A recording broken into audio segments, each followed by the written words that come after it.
The morning sun cast long shadows across the shooting range at Naval Base Coronado.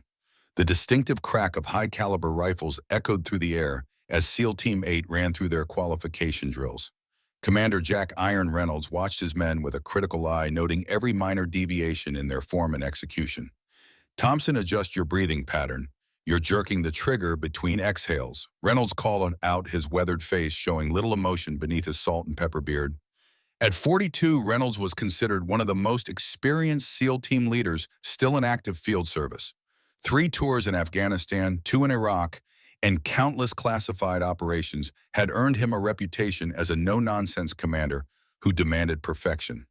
"Yes, sir," Bill Doc Thompson replied, readjusting his position behind the M110 semi-automatic sniper rifle. At 34, Thompson was the team's primary marksman with an impressive service record of his own. Still, even he knew better than to question Reynolds' observations. Meanwhile, at the far end of the range, a slender figure moved quietly among the equipment sheds. Sarah Miller, 26, had been the range maintenance specialist at Coronado for just over 2 years. Her duties were straightforward: clean the shooting stations, replace targets, collect spent brass casings, and ensure all equipment was properly maintained for the elite warriors who trained there daily. To the men of SEAL Team 8, Sarah was practically invisible. Just another civilian contractor who kept the machinery of the naval base running smoothly. Few of them had ever spoken more than a few words to her beyond basic courtesies, and fewer still knew anything about her background or qualifications. Sarah preferred it that way. As she methodically collected brass casings from an adjacent lane, she glanced briefly at Thompson's shooting form. Her trained eye noticed immediately what Reynolds had pointed out: the subtle inconsistency in Thompson's breathing pattern that was affecting his accuracy at long range. But she also caught something Reynolds hadn't mentioned. Thompson's left elbow was positioned at an angle that created unnecessary tension in his shoulder. "That's going to cause drift after his 4th or 5th shot in rapid sequence," she thought to herself, but kept her expression neutral as she continued her work. Sarah had learned long ago that offering unsolicited advice to men like these was rarely welcomed, especially from someone they viewed as merely the cleaning girl. So she moved silently through her morning routine while absorbing every detail of the SEAL team's training exercises like a sponge. "Miller," a voice called out, breaking her concentration. Sarah looked up to see Chief Petty Officer Mike Harris, the team's communications specialist, gesturing toward a cluster of targets at the 300-meter mark. "We need those targets replaced before we move to the next drill." "Right away, sir," she replied, her voice quiet but clear. Harris barely acknowledged her response before turning back to his team. That was typical of the interaction Sarah had with the operators: brief, professional, and utterly forgettable from their perspective. As she loaded fresh targets onto her maintenance cart, Sarah's mind drifted back to her childhood in Montana, to the sprawling ranch where she had spent every weekend of her youth learning skills that the men on this range would never suspect she possessed. "Breathe, little ghost. Breathe and be still." 11-year-old Sarah Miller lay prone on the frost-covered grass of her grandfather's ranch. A modified Remington 700 bolt-action rifle, customized with a shorter stock to fit her small frame, pressed against her shoulder. The crisp Montana morning air filled her lungs as she followed the familiar rhythm her grandfather had taught her. Inhale for 4 seconds, hold for 2, exhale for 4, hold for 2. Beside her, James "Ghost Eye" Miller watched through a spotting scope, his weathered hands steady despite the early morning chill.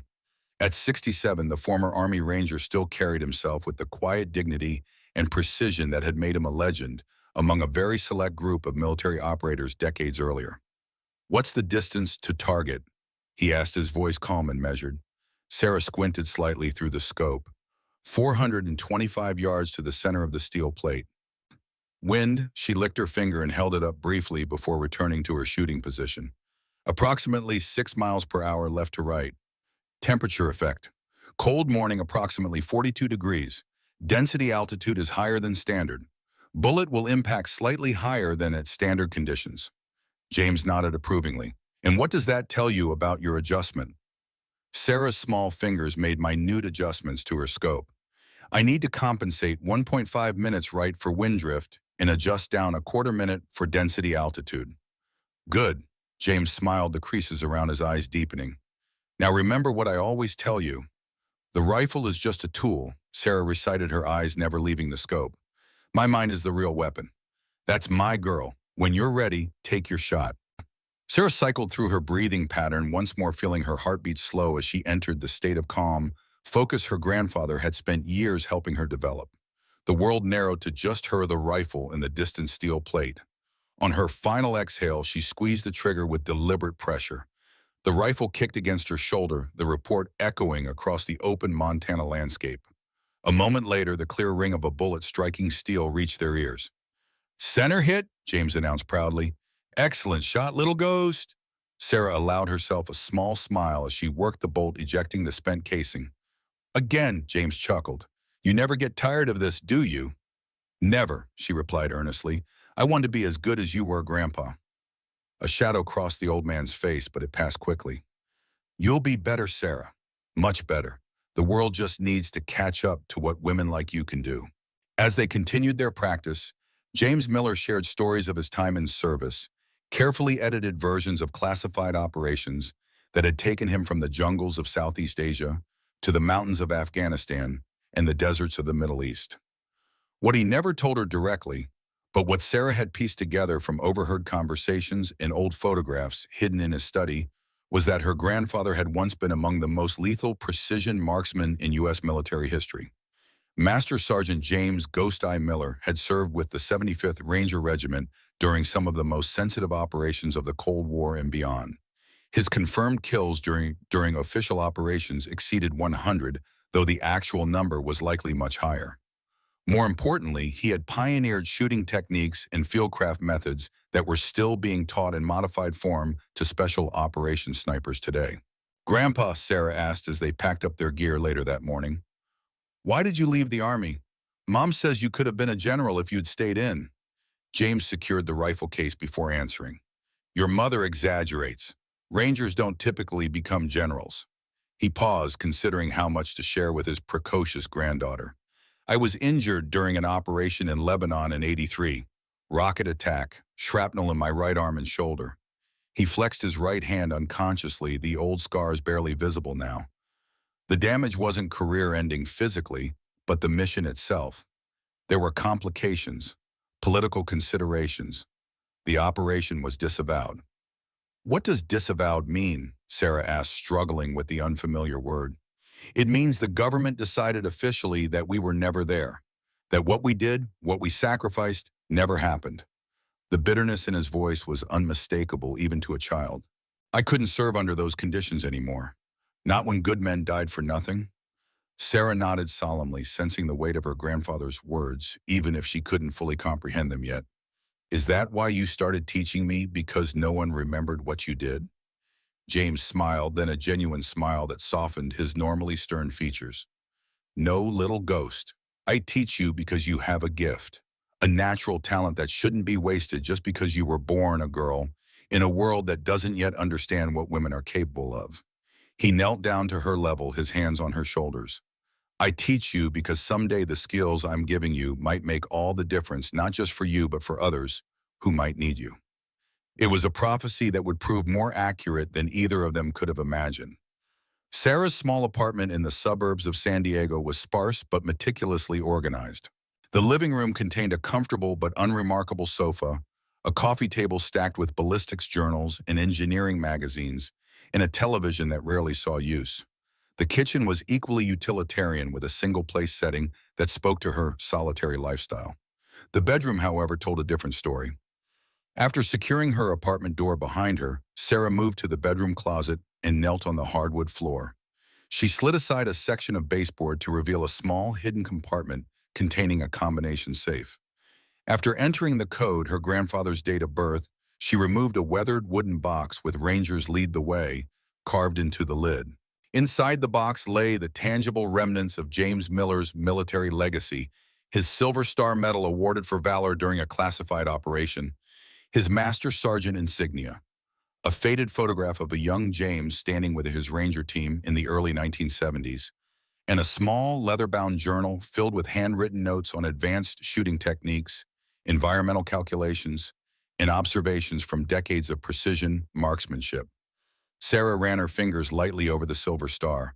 Her grandfather had rarely spoken about how he earned it, saying only that it came at too high a price.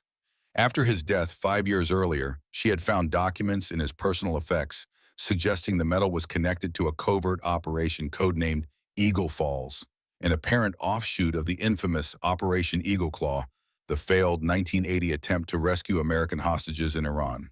According to the fragmentary information Sarah had pieced together, her grandfather had been part of a secondary team assigned to eliminate security threats around the primary extraction zone.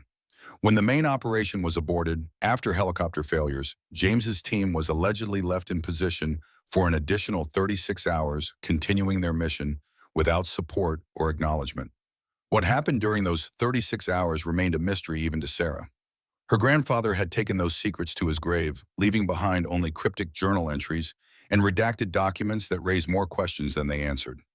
Sarah replaced the journal in the box, her mind turning to the day's events at the shooting range. Watching SEAL Team 8 train, observing their techniques and procedures always brought a mix of emotions. Professional interest, certainly, but also a deep-seated frustration that her own skills remained unrecognized and unutilized. After her grandfather's death, Sarah had attempted to enlist in the military with hopes of eventually qualifying for sniper training. Her test scores had been exemplary perfect marks on the Armed Services Vocational Aptitude, Battery Outstanding Physical Fitness Assessments, and preliminary marksmanship evaluations that had raised eyebrows among the recruiting officers. But bureaucratic obstacles and institutional bias had proven insurmountable. Despite her qualifications, she had been steered towards support roles rather than combat specialties. The message, though never stated explicitly, had been clear. Women, regardless of their abilities, were not welcome in the rarefied world of special operations and precision marksmanship. Rather than accept a role that would waste her unique training, Sarah had instead pursued a degree in mechanical engineering with a focus on ballistics, hoping that academic credentials might open doors that her gender had closed. Upon graduation, she had taken the maintenance position at Coronado, reasoning that proximity to the training environment of elite operators would provide opportunities that might not otherwise be available. For 2 years, she had watched and waited, absorbing everything she could about current tactics, techniques, and procedures, while remaining essentially invisible to the men who employed them. The irony wasn't lost on her. Her grandfather had been nicknamed Ghost Eye for his ability to observe targets undetected for days at a time, and now she had become a different kind of ghost, hidden in plain sight among the very warriors who might have benefited from her skills. Her phone buzzed with a text message alert. It was from her supervisor at the base. Need you in early tomorrow. 0500. SEAL Team 8 scheduled for pre-deployment qualification shoot. Full range setup required. Sarah texted back a simple acknowledgement. Pre-deployment qualification meant that Reynolds' team was preparing for an imminent mission, likely somewhere in the Middle East, given the current geopolitical situation. It also meant they would be utilizing the full-range complex, including the advanced 1,000-yard course that was reserved for final validation of mission-ready teams. She would need to be at her best tomorrow, ensuring that every aspect of the range was perfectly prepared for what might be the team's final training evolution before deploying into harm's way. What she could never have anticipated was that tomorrow would also bring a reckoning that would forever change how the men of SEAL Team 8 and the entire naval special warfare community viewed the quiet woman who maintained their ranges. The naval base was eerily quiet as Sarah's ID badge granted her access through the security checkpoint. The sky was still dark with only the faintest hint of approaching dawn on the eastern horizon. She drove her maintenance truck to the range complex, the familiar routine requiring little conscious thought. As she began setting up the range, placing target arrays at various distances and ensuring the electronic scoring systems were properly calibrated, Sarah's mind wandered to the dream that had disturbed her sleep the previous night, a vivid reimagining of one of her grandfather's rare stories about his time in Lebanon. In the dream, as in her grandfather's telling, James Miller had been positioned on a rooftop overlooking a market square, tasked with eliminating a high-value target associated with the terrorist bombing of the U.S. Marine barracks. But in Sarah's dream, as the moment of the shot approached, she had found herself behind the rifle instead of her grandfather, the crosshairs centered on a figure whose face remained obscured. She had awakened just as her dream self squeezed the trigger, the phantom recoil of the rifle still reverberating through her body as consciousness returned. Unusual to see someone who enjoys 0500 range setup, a voice commented, pulling Sarah from her thoughts. She turned to find Commander Reynolds standing nearby, his arms crossed, as he surveyed the work she had already completed. Despite the early hour, he was fully outfitted in his combat uniform, his bearing as precise as if he were about to address a formation. "Good morning, Commander," Sarah replied professionally. "Just getting everything ready for your team's qualification." Reynolds nodded, his expression unreadable.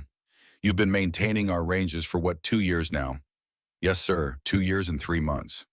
"You do good work, Miller. Ranges are always in perfect condition when my team arrives." It was the closest thing to a compliment Sarah had ever received from the SEAL commander. "Thank you, sir. I try to ensure everything is operational and accurate." Reynolds seemed about to say something else when his radio crackled to life. "Commander Thompson and Harris have arrived with the equipment truck. Ready to begin setup whenever you are." "Copy that. On my way." Reynolds gave Sarah a final nod before striding toward the main range building. The brief interaction left Sarah with an odd feeling. In 2 years, Reynolds had hardly acknowledged her existence beyond basic professional courtesy, and now he had sought her out specifically to comment on her work. It was unusual, but she had little time to dwell on it as the rest of SEAL Team 8 began arriving for their qualification shoot. As the morning progressed, Sarah remained in the background, making adjustments to targets when requested, and ensuring the range equipment functioned flawlessly. She watched as the team cycled through various weapon systems and distances, noting the subtle differences in each operator's technique and effectiveness. Thompson, the team's primary marksman, was performing well at ranges up to 800 yards, but Sarah could see that he was struggling with the extreme long-distance shot at the 1,000-yard line. His fundamentals were solid, but something in his application was inconsistent at the outer limits of conventional marksmanship. "Thompson, you're dropping your shots at the 7 o'clock position consistently," Reynolds observed after reviewing the target camera feed. "Adjust your windage and try again." Sarah, who had been collecting spent casings nearby, could see that Reynolds' diagnosis was incorrect. The pattern of Thompson's shots suggested not a windage issue, but a subtle flaw in his shooting position, one that her grandfather had specifically trained her to recognize and correct. For a moment, she considered saying nothing. It wasn't her place to contradict a SEAL commander or offer advice to his team. But as Thompson prepared to fire another sequence, frustration evident in his body language, Sarah made a decision that would alter the course of her life. "Excuse me, sir," she said quietly, approaching Reynolds with appropriate deference.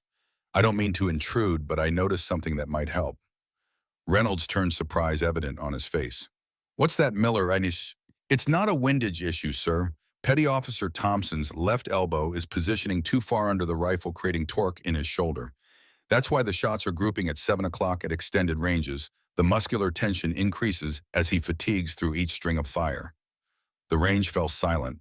Thompson had paused in his preparation, looking over his shoulder at the civilian maintenance specialist who had just delivered a technical assessment of his shooting form.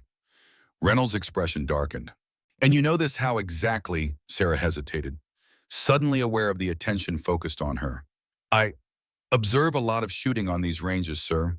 You start to notice patterns." For a tense moment, Reynolds said nothing, his eyes evaluating Sarah with new interest. Then he turned to Thompson.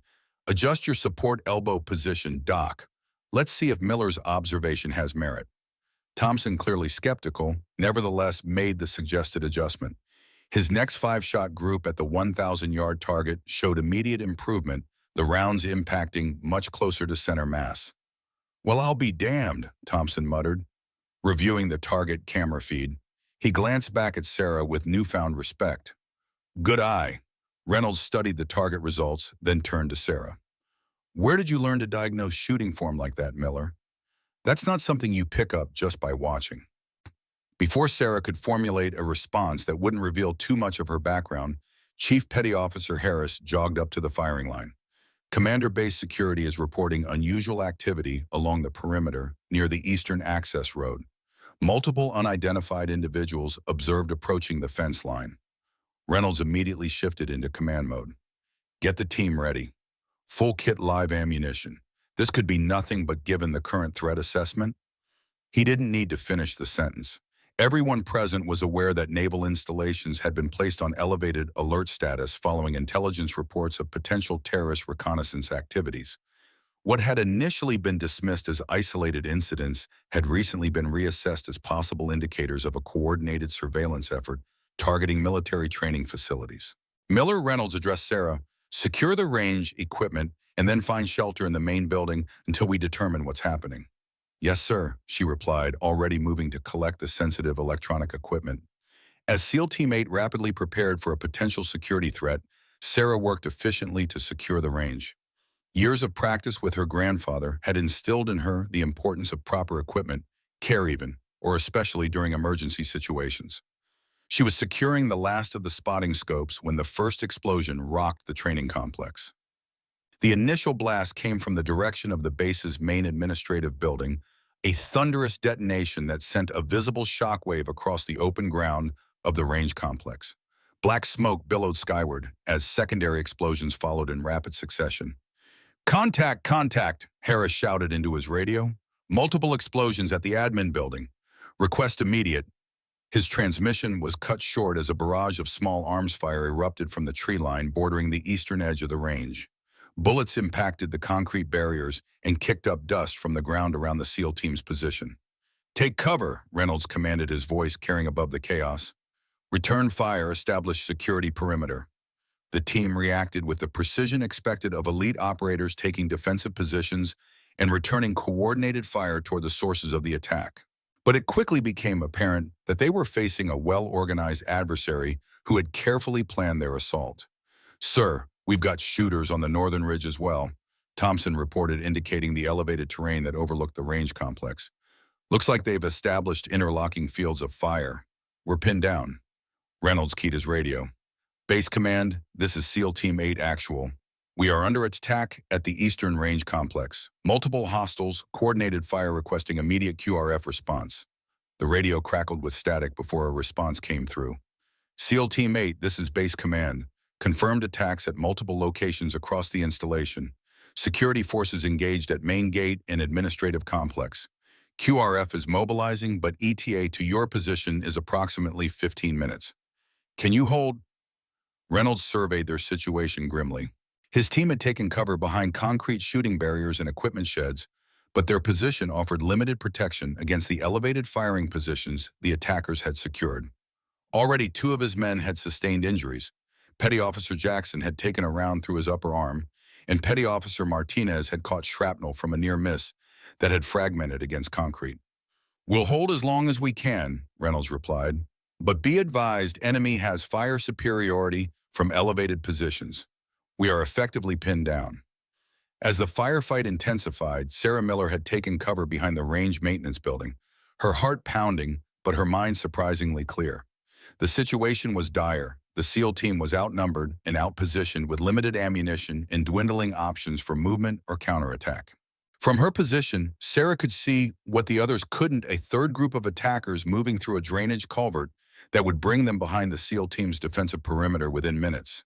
If they succeeded, Reynolds and his men would be caught in a devastating crossfire with no viable escape route. Sarah made a rapid assessment of her available resources. The range maintenance building contained various tools and equipment, but nothing that would conventionally be considered a weapon.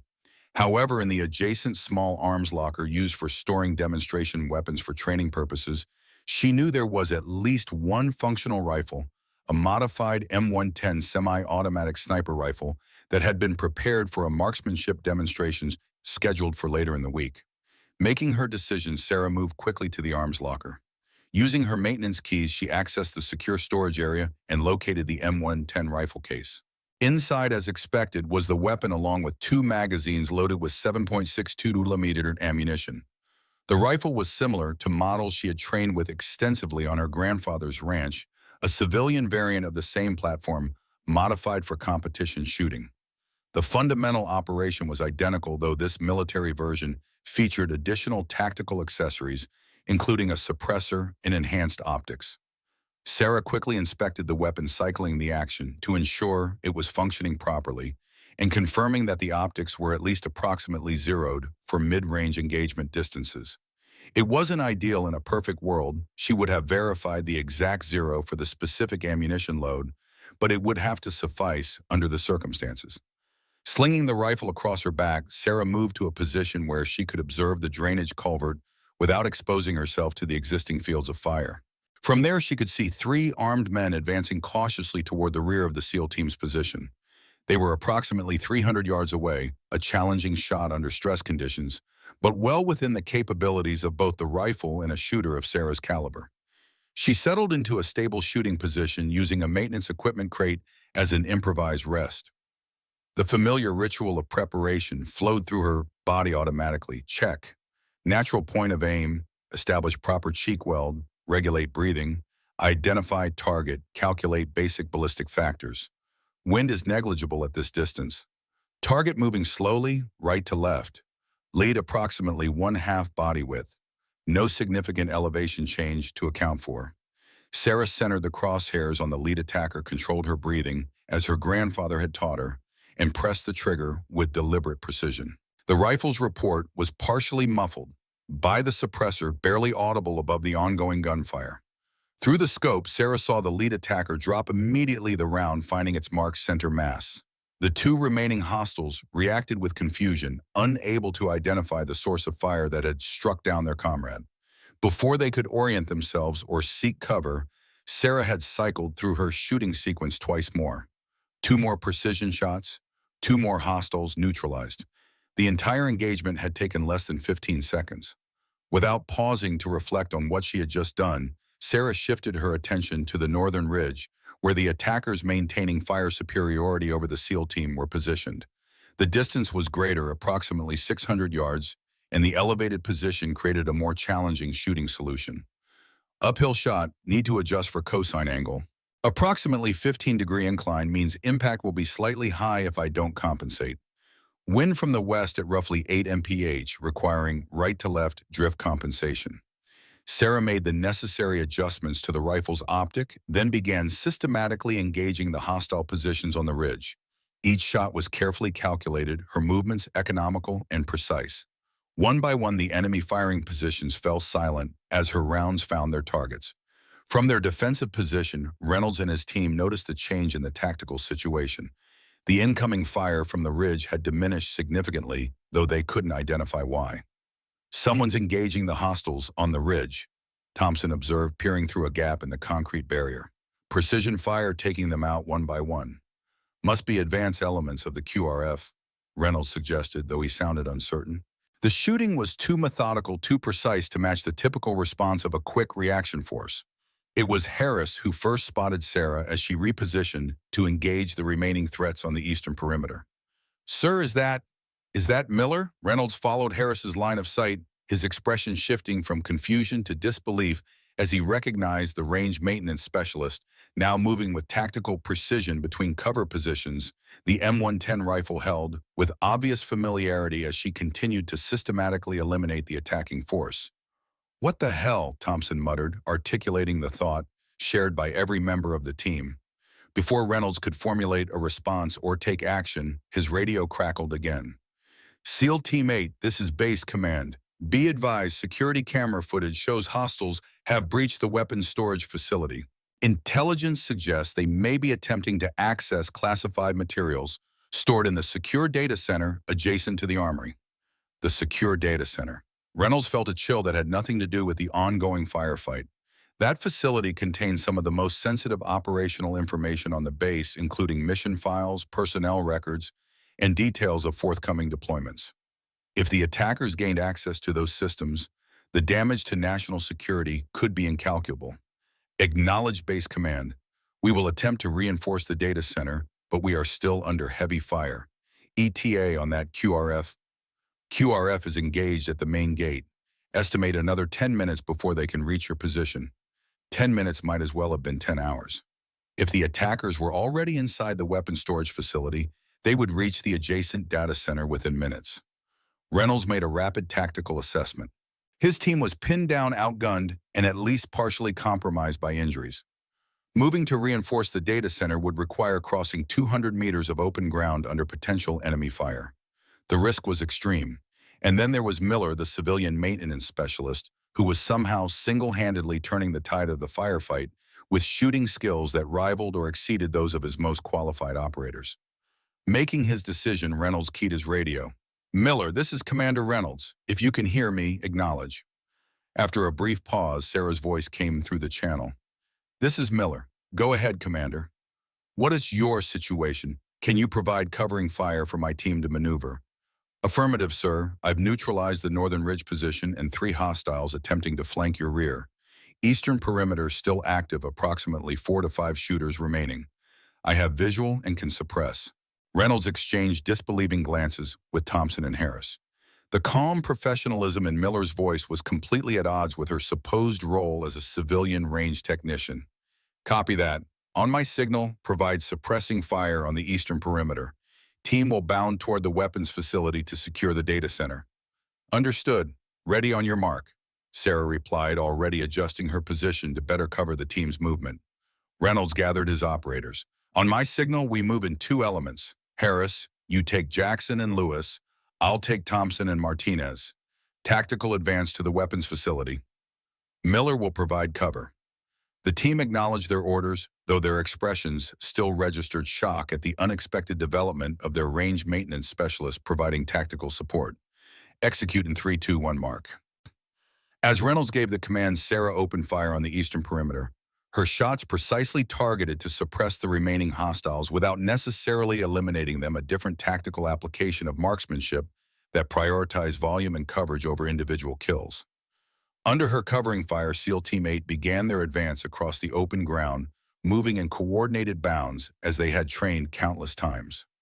Reynolds led his element forward, experiencing the surreal sensation of being protected by civilian maintenance personnel rather than dedicated military support.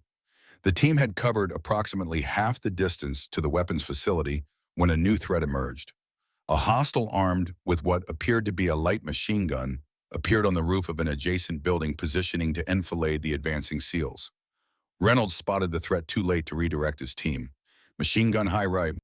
He shouted, already calculating that they would be caught in the open before they could reach cover.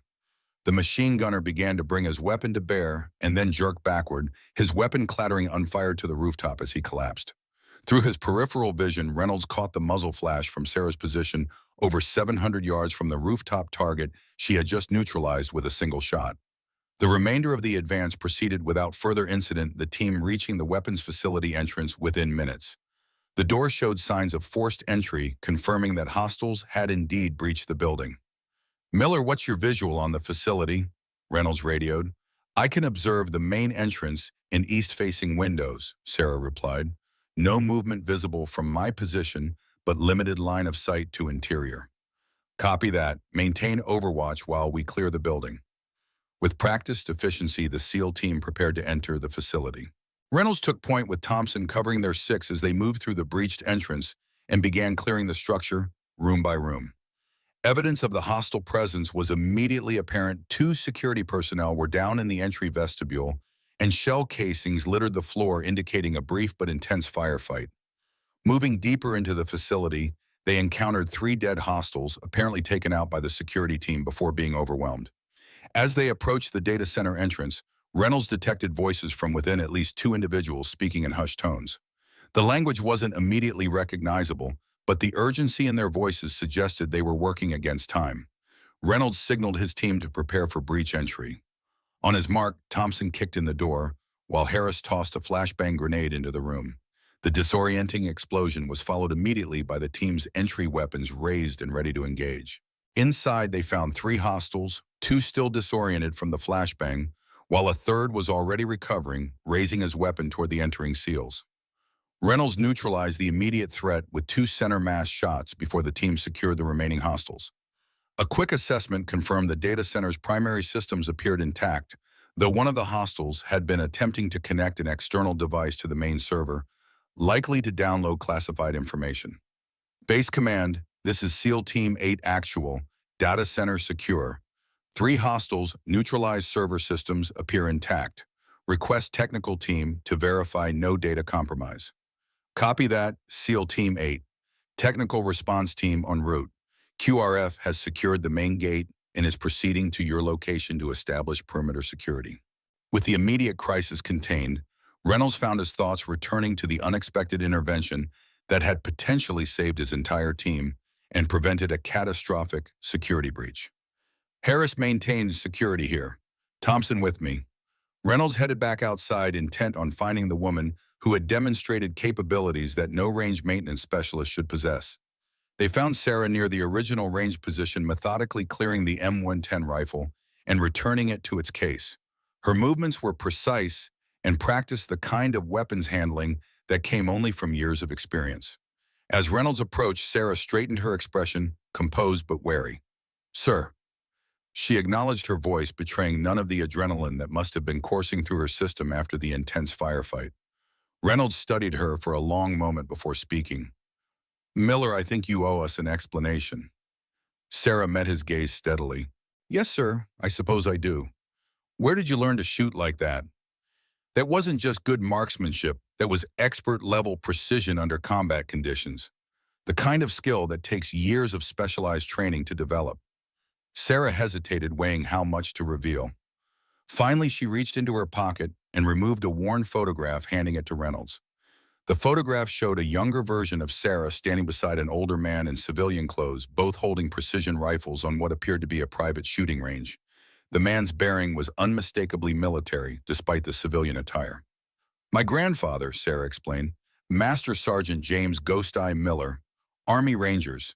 He served from 1968 to 1983, including operations in Vietnam, Central America, and the Middle East." Reynolds' eyes widened in recognition. "Ghost Eye Miller, the sniper from Operation Eagle Claw." Sarah nodded, surprised that Reynolds knew the reference. "You've heard of him. Every serious student of special operations history knows that name," Reynolds replied. "He was credited with over 100 confirmed kills during sanctioned operations and rumored to have developed advanced marksmanship techniques still taught in modified form today." He looked at Sarah with new understanding. "He was your grandfather?" "Yes, sir. He raised me after my parents divorced, taught me everything he knew about precision shooting, fieldcraft, and tactical assessment, every weekend from the time I was 8 years old until I left for college." Thompson, who had been listening to the exchange, interjected.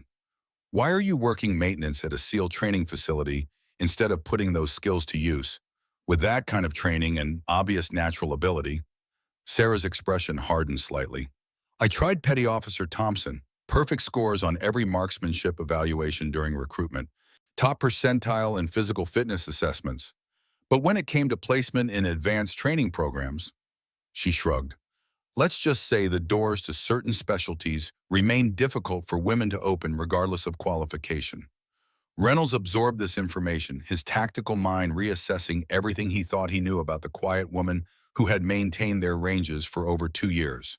The implications were profound, not just for his understanding of Sarah Miller, but for the broader question of how the military identified and utilized talent. Before he could respond, his radio activated again. "Commander Reynolds, this is Captain Westfield. Report to the command center immediately. We have a situation developing that requires your attention." "Acknowledged, on my way." Reynolds turned back to Sarah. "This conversation isn't over, Miller. Stay available." As Reynolds departed with Thompson, Sarah remained by the range equipment, the adrenaline of combat finally beginning to ebb from her system. For 2 years, she had maintained her cover as just another civilian contractor, invisible to the operators who trained on her ranges. Now, in the space of 30 minutes, everything had changed. What she couldn't know was that the morning's events were merely the opening move in a much larger and more dangerous game, one that would force her to confront not only institutional barriers, but also buried secrets from her grandfather's past that had never been meant to see the light of day. The base command center was a hive of controlled chaos when Reynolds arrived. Multiple screens displayed security camera feeds from across the installation, while communications personnel coordinated response efforts with various units and agencies. Captain Thomas Westfield, the base commander, stood at the central tactical table, his expression grave as he examined a digital map of the facility with key areas highlighted in red. "Commander Reynolds, join us." Westfield gestured Reynolds forward. "What's your assessment of the attack on the data center?" Reynolds provided a concise briefing on the tactical situation his team had encountered, including the neutralization of the hostile force and the securing of the data systems. He deliberately omitted any mention of Sarah Miller's involvement, preferring to address that situation separately after he had more information. "The attack was coordinated and well-planned," Reynolds concluded. These weren't common terrorists or opportunistic criminals. Their tactics, equipment, and target selection all suggest advanced training and specific intelligence about the base layout and security protocols. Westfield nodded grimly. That aligns with our preliminary analysis. FBI counterterrorism is already en route, but initial indications suggest this wasn't an ideologically motivated attack. This was a targeted operation with specific objectives. He gestured to one of the intelligence officers. Lieutenant Chen briefed Commander Reynolds on what we found. Lieutenant Chen stepped forward, tablet in hand. Sir, we've completed initial identification of the neutralized hostiles. They're not affiliated with any known terrorist organization. In fact, several have backgrounds in private military contracting with employment histories linked to Black River Security Group. Black River, Reynolds frowned. That's a legitimate PMC with government contracts. Why would their people be attacking a U.S. naval installation? That's the question, sir, Chen replied. Even more concerning is what we found on one of the hostiles attempting to access the data center. And she handed Reynolds a plastic evidence bag containing what appeared to be a military identification card. The card showed signs of age with a photograph of a man in his 30s wearing an army dress uniform. This appears to be an authentic military ID from the early 1980s, Chen explained. The name on the ID is Frank Wilson, former U.S. Army Captain, Special Forces. According to our records, Captain Wilson and his entire team were killed during an operation in Somalia in 1993. Reynolds stared at the ID, a cold sensation spreading through his chest. Clearly, the reports of his death were exaggerated. That's not all, sir, Chen continued. When we began searching our databases for any reference to Captain Wilson, we found something unusual. His service record has been heavily redacted with entire operations completely blacked out. But one name appeared in connection with his final mission in Somalia, a mission that officially never happened. What name, Reynolds asked, though he was beginning to suspect the answer. Master Sergeant James Miller, codenamed Ghost Eye. According to fragmentary records, Miller was somehow connected to the Somalia operation, though the exact nature of his involvement is unclear due to redactions. Reynolds' mind raced as he processed this information. James Miller, the grandfather of the civilian range technician who had demonstrated extraordinary combat capabilities just hours earlier. The coincidence was too significant to ignore. Captain Reynolds addressed Westfield directly. There's something you need to know about the attack on the range complex. For the next several minutes, Reynolds briefed the command staff on Sarah Miller's unexpected intervention during the firefight, including her exceptional marksmanship and apparent tactical training. He concluded by revealing her relationship to James Miller and the implications of that connection, given what they now knew about the attacking force. Westfield listened without interruption, his expression growing increasingly concerned. When Reynolds finished, the captain was silent for a long moment before responding. Let me understand this correctly, Westfield said finally. A civilian range maintenance specialist with no official military training single-handedly neutralized multiple hostile threats, potentially saving your entire team. And she happens to be the granddaughter of a legendary special operations sniper who may be connected to a decades-old mission involving one of our attackers who was presumed dead. That summarizes it, yes, sir, Reynolds confirmed. Westfield exchanged glances with his intelligence staff. This is no longer just a security breach. We may be dealing with the resurfacing of a classified operation with significant national security implications. He turned to Lieutenant Chen. I want Sarah Miller brought to the command center immediately for questioning. Sir, Reynolds interjected, with respect, Miller just saved my team and potentially prevented a catastrophic breach of classified information. I'd suggest approaching her as a potential asset rather than a suspect. Westfield considered this. Fair point, Commander. But we need to understand exactly who she is and what she knows about her grandfather's operations, particularly any connection to this Frank Wilson and the Somalia mission. I'll bring her in myself, Reynolds offered. She's more likely to cooperate if approached by someone she's at least familiar with. Very well, Westfield agreed, but make it clear this is not optional. We need to debrief her immediately. As Reynolds left the command center, his mind was filled with questions. Who was Sarah Miller really? How much did she know about her grandfather's classified operations? And most importantly, what was the connection between James Ghost Eye Miller, the supposedly deceased Captain Frank Wilson, and the coordinated attack on Naval Base Coronado? Whatever the answers, Reynolds had a growing sense that the morning's events were merely the visible portion of a much larger and more dangerous situation, one that had been hidden for decades and was now emerging into the light with potentially devastating consequences. Sarah sat alone in the small office of the range maintenance building, her hands wrapped around a cup of coffee that had long since gone cold. The adrenaline of combat had fully subsided, leaving her with the hollow, drained feeling that followed intense stress, a sensation her grandfather had warned her about, but that she had never truly experienced until today. She had spent the past hour attempting to process the implications of her actions during the attack. For 2 years, she had maintained her cover as just another civilian contractor hiding her specialized training and unique skills. Now, in the space of 30 minutes, she had revealed capabilities that would inevitably raise questions she wasn't sure she wanted to answer. The door opened and Commander Reynolds entered, his expression unreadable. Sarah straightened in her chair, instinctively adopting the respectful posture that military dependents often learn through osmosis. "Miller," Reynolds acknowledged, taking the seat across from her. "How are you holding up?" The question surprised her, not what she had expected from a SEAL commander who had just discovered one of his civilian staff members possessed combat skills that rivaled those of his operators. "I'm fine, sir," she replied automatically. Reynolds studied her with experienced eyes. "No, you're not. You just engaged in your first actual combat situation, took lives, made split-second decisions under fire. That affects everyone regardless of training." Sarah met his gaze, appreciating his directness. "It's different than I expected. My grandfather tried to explain what it would be like, but some things can't be fully explained," Reynolds finished for her. "They have to be experienced." He leaned forward, his demeanor shifting subtly from concerned commander to focused operator.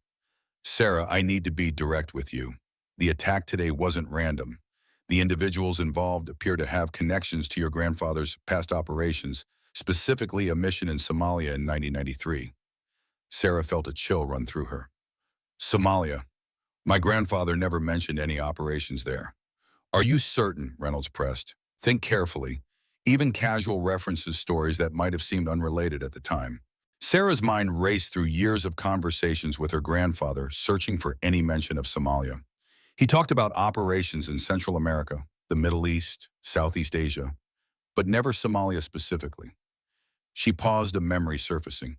Wait, there was something, not Somalia directly, but after he had been drinking once, this was years ago when I was maybe 15, he mentioned a mission gone wrong, an operation that had been compromised from within.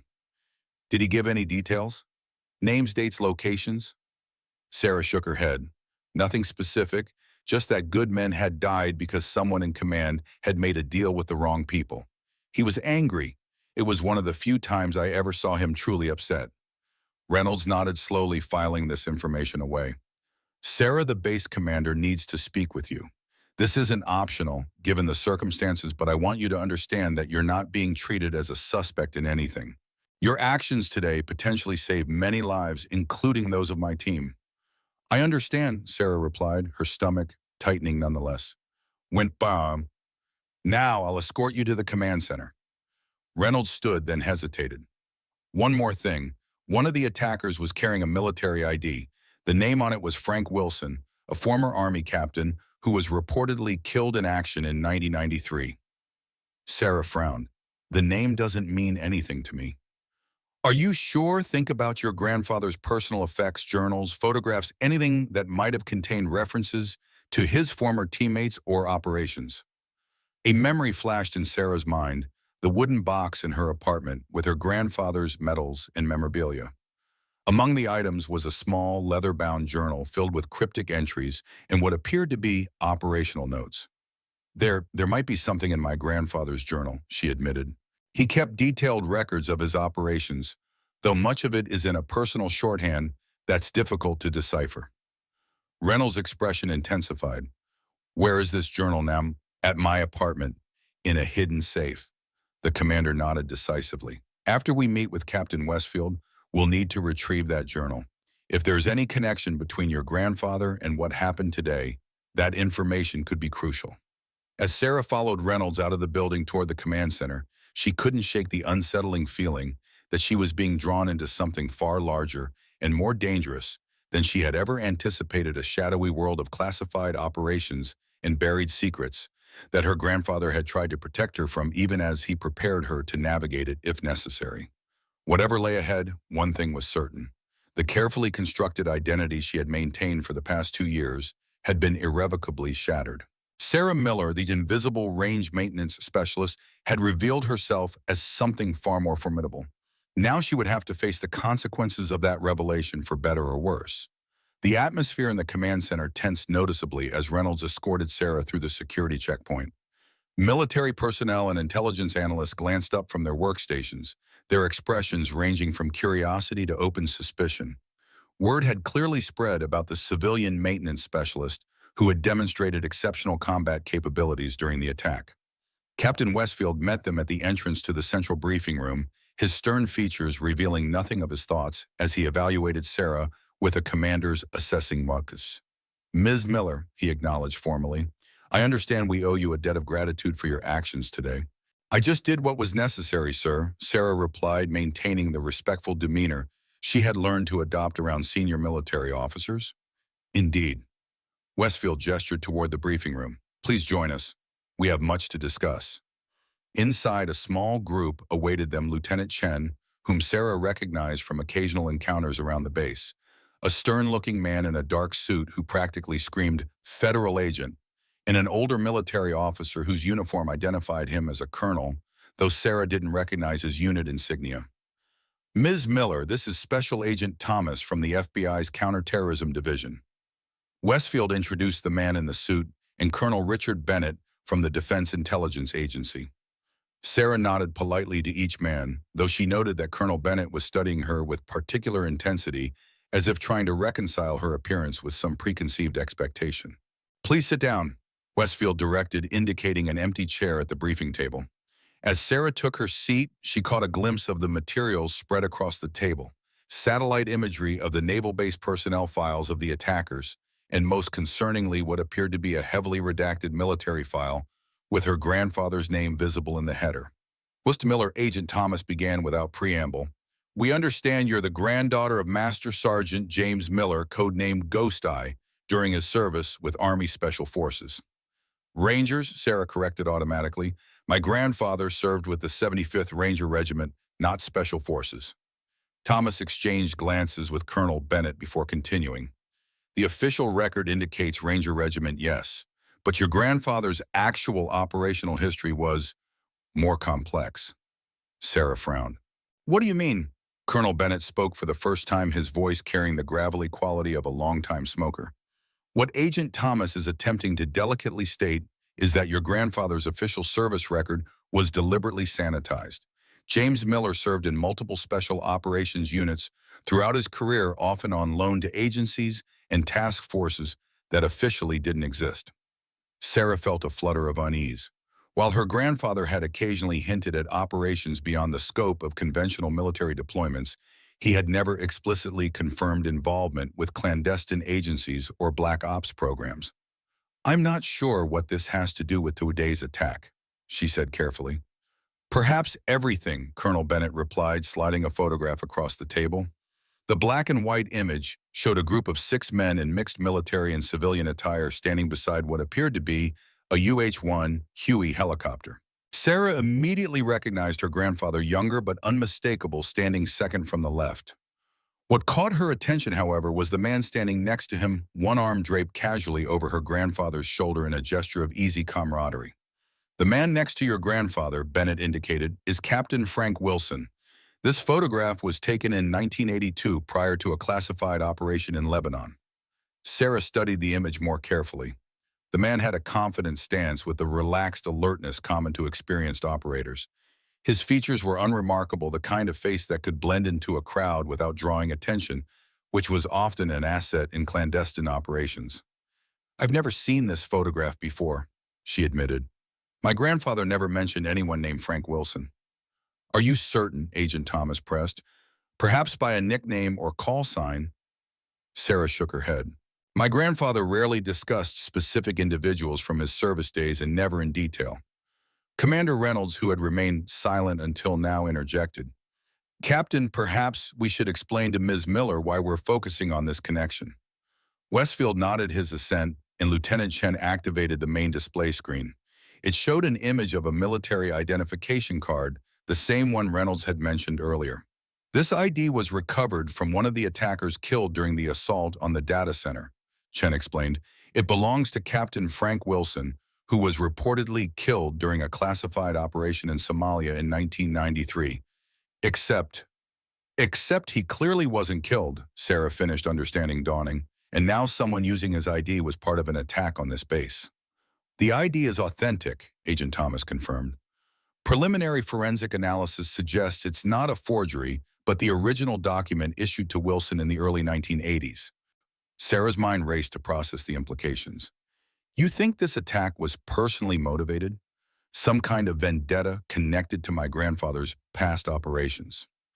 It's one theory we're exploring, Westfield acknowledged. The targeting of the data center is particularly concerning. Initial reports indicate the attackers were attempting to access classified files, specifically historical operation records from the 1980s and early 1990s. Colonel Bennett leaned forward, his gaze intensifying. Ms. Miller, what do you know about an operation codenamed Eagle Falls? The question caught Sarah off guard.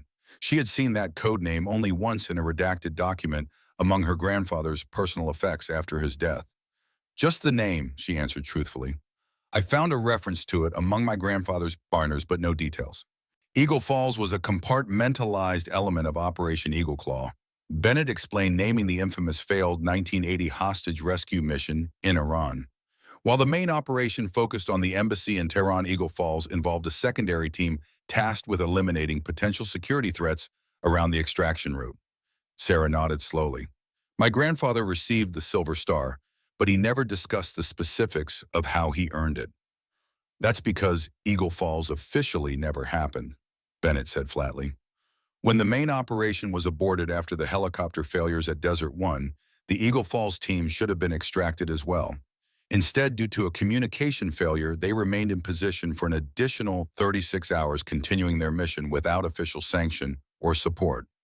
The implications were clear. Her grandfather had been part of a mission that, following the abort order for the main operation, had essentially gone rogue. Any actions taken during those 36 hours would have been deniable by the U.S. government if discovered. What does this have to do with Somalia in 1993? Sarah asked, struggling to connect these disparate elements. Bennett and Westfield exchanged glances, and unspoken communication passing between them. That's classified at a level beyond this briefing, Bennett replied eventually. What I can tell you is that Captain Wilson was part of both operations, Eagle Falls in 1980 and the Somalia mission in 1993, as was your grandfather, though, in different capacities. Sarah felt a growing frustration. With respect, Colonel, you're asking me for information about my grandfather's service while withholding context that might help me provide relevant details. She has a point, Reynolds interjected, earning a sharp look from Bennett. Agent Thomas cleared his throat. Perhaps a different approach. Sio, Miller Commander Reynolds mentioned that you have a journal belonging to your grandfather that might contain operational information. Is that correct? Sarah hesitated. The journal was one of her most private possessions, a tangible connection to her grandfather and his legacy. Surrendering it to government officials, especially given the cryptic nature of this interview, felt like a betrayal of his trust. The journal is personal, she said carefully. My grandfather kept notes on various aspects of his life, including his military service, but much of it is in a personal shorthand that would be difficult for others to interpret. Nevertheless, it could contain vital information related to national security, Thomas pressed. Given the circumstances, we need to examine it immediately. Sarah looked to Reynolds, finding his gaze more sympathetic than the others around the table. Commander Reynolds addressed Westfield directly. Sir, I suggest a compromise. I'll accompany Miller to retrieve the journal, and she can review it with the U.S. present. That way she can help interpret any shorthand or personal references that might be significant. Westfield considered this for a moment before nodding. Acceptable, but I want this handled quickly. If there's actionable intelligence in that journal regarding Wilson or his associates, we need it now, not after another attack. As the meeting concluded, Sarah found herself escorted from the command center by Reynolds and Agent Thomas, her mind reeling from the implications of what she had learned. Her grandfather, the man who had raised her, trained her, and instilled in her his own strict code of honor, had been involved in classified operations that remained sensitive enough to provoke armed assault on a naval installation decades later. What troubled her most, however, was the sense that Colonel Bennett knew far more about these operations than he was revealing, and that his interest in her grandfather's journal might extend beyond legitimate security concerns. As they left the building toward the parking area where Reynolds' vehicle waited, Sarah caught sight of a figure observing them from the shadow of an adjacent structure. The man was too distant to identify clearly, but something in his posture, the way he held himself alert, yet relaxed, struck a chord of recognition. By the time she turned to point him out to Reynolds, the figure had disappeared, leaving Sarah with an unsettling sensation that the day's events were merely the opening moves in a dangerous game whose rules and players remained largely unknown to her. What she couldn't possibly know was that her decision to reveal her hidden skills during the morning's attack had set in motion a chain of events that would force her to confront not only the buried secrets of her grandfather's past, but also the painful question of whether the man she had idolized had always been the hero she believed him to be. The drive to Sarah's apartment passed in tense silence. Commander Reynolds navigated the San Diego streets with the focused efficiency typical of special operators, while Agent Thomas maintained a watchful vigilance from the back seat. Sarah sat in the passenger seat, her mind racing through the implications of everything she had learned in the past few hours. "Your grandfather," Reynolds said, finally breaking the silence. "He trained you extensively in marksmanship. Was there anything else he taught you? Other operational skills?" Sarah hesitated, calculating how much to reveal. "Everything," she admitted eventually. "Fieldcraft, counter-surveillance, improvised weapons, close-quarters combat. He treated my education as if he were training a future operator, not just a civilian marksman." Reynolds nodded, his expression thoughtful. "That explains your performance today. Your movements between firing positions showed tactical awareness beyond basic marksmanship training." "My grandfather believed in comprehensive preparation," Sarah replied. "He used to say a sniper who can only shoot is just a liability with an expensive rifle." A ghost of a smile touched Reynolds' lips. Sound philosophy. As they approached Sarah's apartment complex, a prickling sensation at the base of her neck caused her to straighten in her seat. "Something's wrong." Reynolds immediately tensed, his hands tightening on the steering wheel. "What do you see?" "Not see. Feel." Sarah scanned the street, the apartment buildings, the parked cars. Nothing appeared overtly threatening, yet the sense of wrongness intensified. "My grandfather trained me to trust my instincts. Right now, they're screaming that something isn't right." Instead of dismissing her concern, Reynolds responded with the seriousness of a combat veteran who understood that intuition often processed threat indicators before conscious awareness could identify them. "Thomas," he addressed the FBI agent, "call for backup. Have them establish a perimeter around the apartment complex, but maintain distance until we assess the situation." Thomas complied without question, speaking quietly into his phone, as Reynolds continued past Sarah's building without slowing, circling the block to approach from a different angle. "Is there another way into your apartment?" Reynolds asked. "Service entrance, fire escape, anything that wouldn't be obvious to someone watching the main entry." Sarah nodded. "There's a maintenance access through the parking garage. My grandfather insisted I choose an apartment with multiple entry and exit points." "Smart man," Reynolds murmured, pulling into an adjacent shopping center parking lot where they could observe the apartment complex from a distance. Using a pair of compact binoculars from the glove compartment, Reynolds methodically surveyed the building and surrounding area. "Third floor southeast corner unit," he confirmed. "Yes." "Your lights are on." Sarah felt her blood run cold. "I turned everything off this morning before leaving for work. Standard procedure." Reynolds continued his observation. "No obvious signs of forced entry on the exterior. No suspicious vehicles that I can identify." He lowered the binoculars. "Could be nothing. Power surge tripping the lights. Maintenance personnel. Or someone searching my apartment." Sarah finished the thought. "Let's find out." Reynolds decided starting the engine again. "Thomas, what's the ETA on that backup?" 10 minutes, the agent replied. "Local PD is establishing an outer perimeter, now staying out of sight as requested." Reynolds nodded and addressed Sarah. "Here's how we play this. We approach through the maintenance access. I take point, you follow Thomas covers our 6. We proceed to your apartment, but don't enter immediately. Clear so far. Clear, Sarah confirmed, grateful for the commander's methodical approach. If there's anyone inside, our priority is identification, not engagement. We need to know who's interested in your grandfather's records and why. Questions. Sarah shook her head mentally, preparing herself for what might lie ahead. They parked in the far corner of the garage using concrete support pillars as concealment as they made their way to the maintenance access.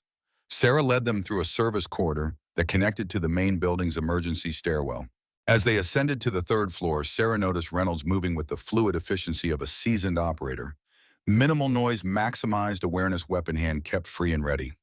Despite the circumstances, she felt a strange comfort in his competence, reminiscent of the security she had always felt in her grandfather's presence. The 3rd floor corridor was empty and quiet as they approached Sarah's apartment. No signs of disturbance, no unusual sounds. Reynolds gestured for them to stop several doors away, listening intently. "You hear that?" he whispered. Sarah concentrated, filtering out the ambient building sounds, air conditioning, distant television, plumbing. Then she caught it, the faint but distinctive sound of drawers being opened and closed inside her apartment. "Someone searching," she confirmed softly. Reynolds signaled Thomas to cover the hallway while he and Sarah moved closer to the apartment door. They positioned themselves on either side, and Reynolds indicated that Sarah should check if the door had been forced. Carefully, she examined the frame and lock without touching them. "Professional job," she whispered. "Lock pick not broken." Reynolds nodded and withdrew his sidearm, a move that revealed just how seriously he was taking the situation. He gestured to Sarah, "Stay back." She shook her head firmly and mouthed, "My apartment, my grandfather's legacy." After a moment's hesitation, Reynolds acknowledged her determination with a slight nod. He held up 3 fingers, counting down silently. As his last finger folded, Reynolds kicked the door open with explosive force, entering in a tactical stance with his weapon raised. "U.S. Navy hands where I can see them."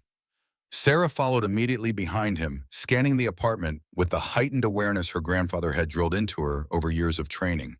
The intruder was in the bedroom, a tall, lean man dressed in nondescript, dark clothing. Unlike the attackers at the naval base, this individual moved with the precise economy of a trained professional. As Reynolds and Sarah burst in, he was already in motion, diving behind the bed for cover. "Armed," Reynolds called out, shifting his position to maintain a line of sight on the intruder. The man raised a handgun, a suppressed Sig Sauer by Sarah's quick assessment, but didn't immediately fire. Instead, he called out in a calm, measured voice that carried a hint of an accent Sarah couldn't immediately place. "Commander Reynolds, I presume I have been expecting you." Reynolds maintained his aim, his expression hardening. "Identify yourself." "That's complicated," the man replied, "but the young lady might recognize my face if not my name." He slowly raised his free hand to remove the dark cap and glasses that had partially obscured his features. As they fell away, Sarah felt a jolt of recognition. "You're the man from the photograph," she breathed, "standing next to my grandfather. Wilson."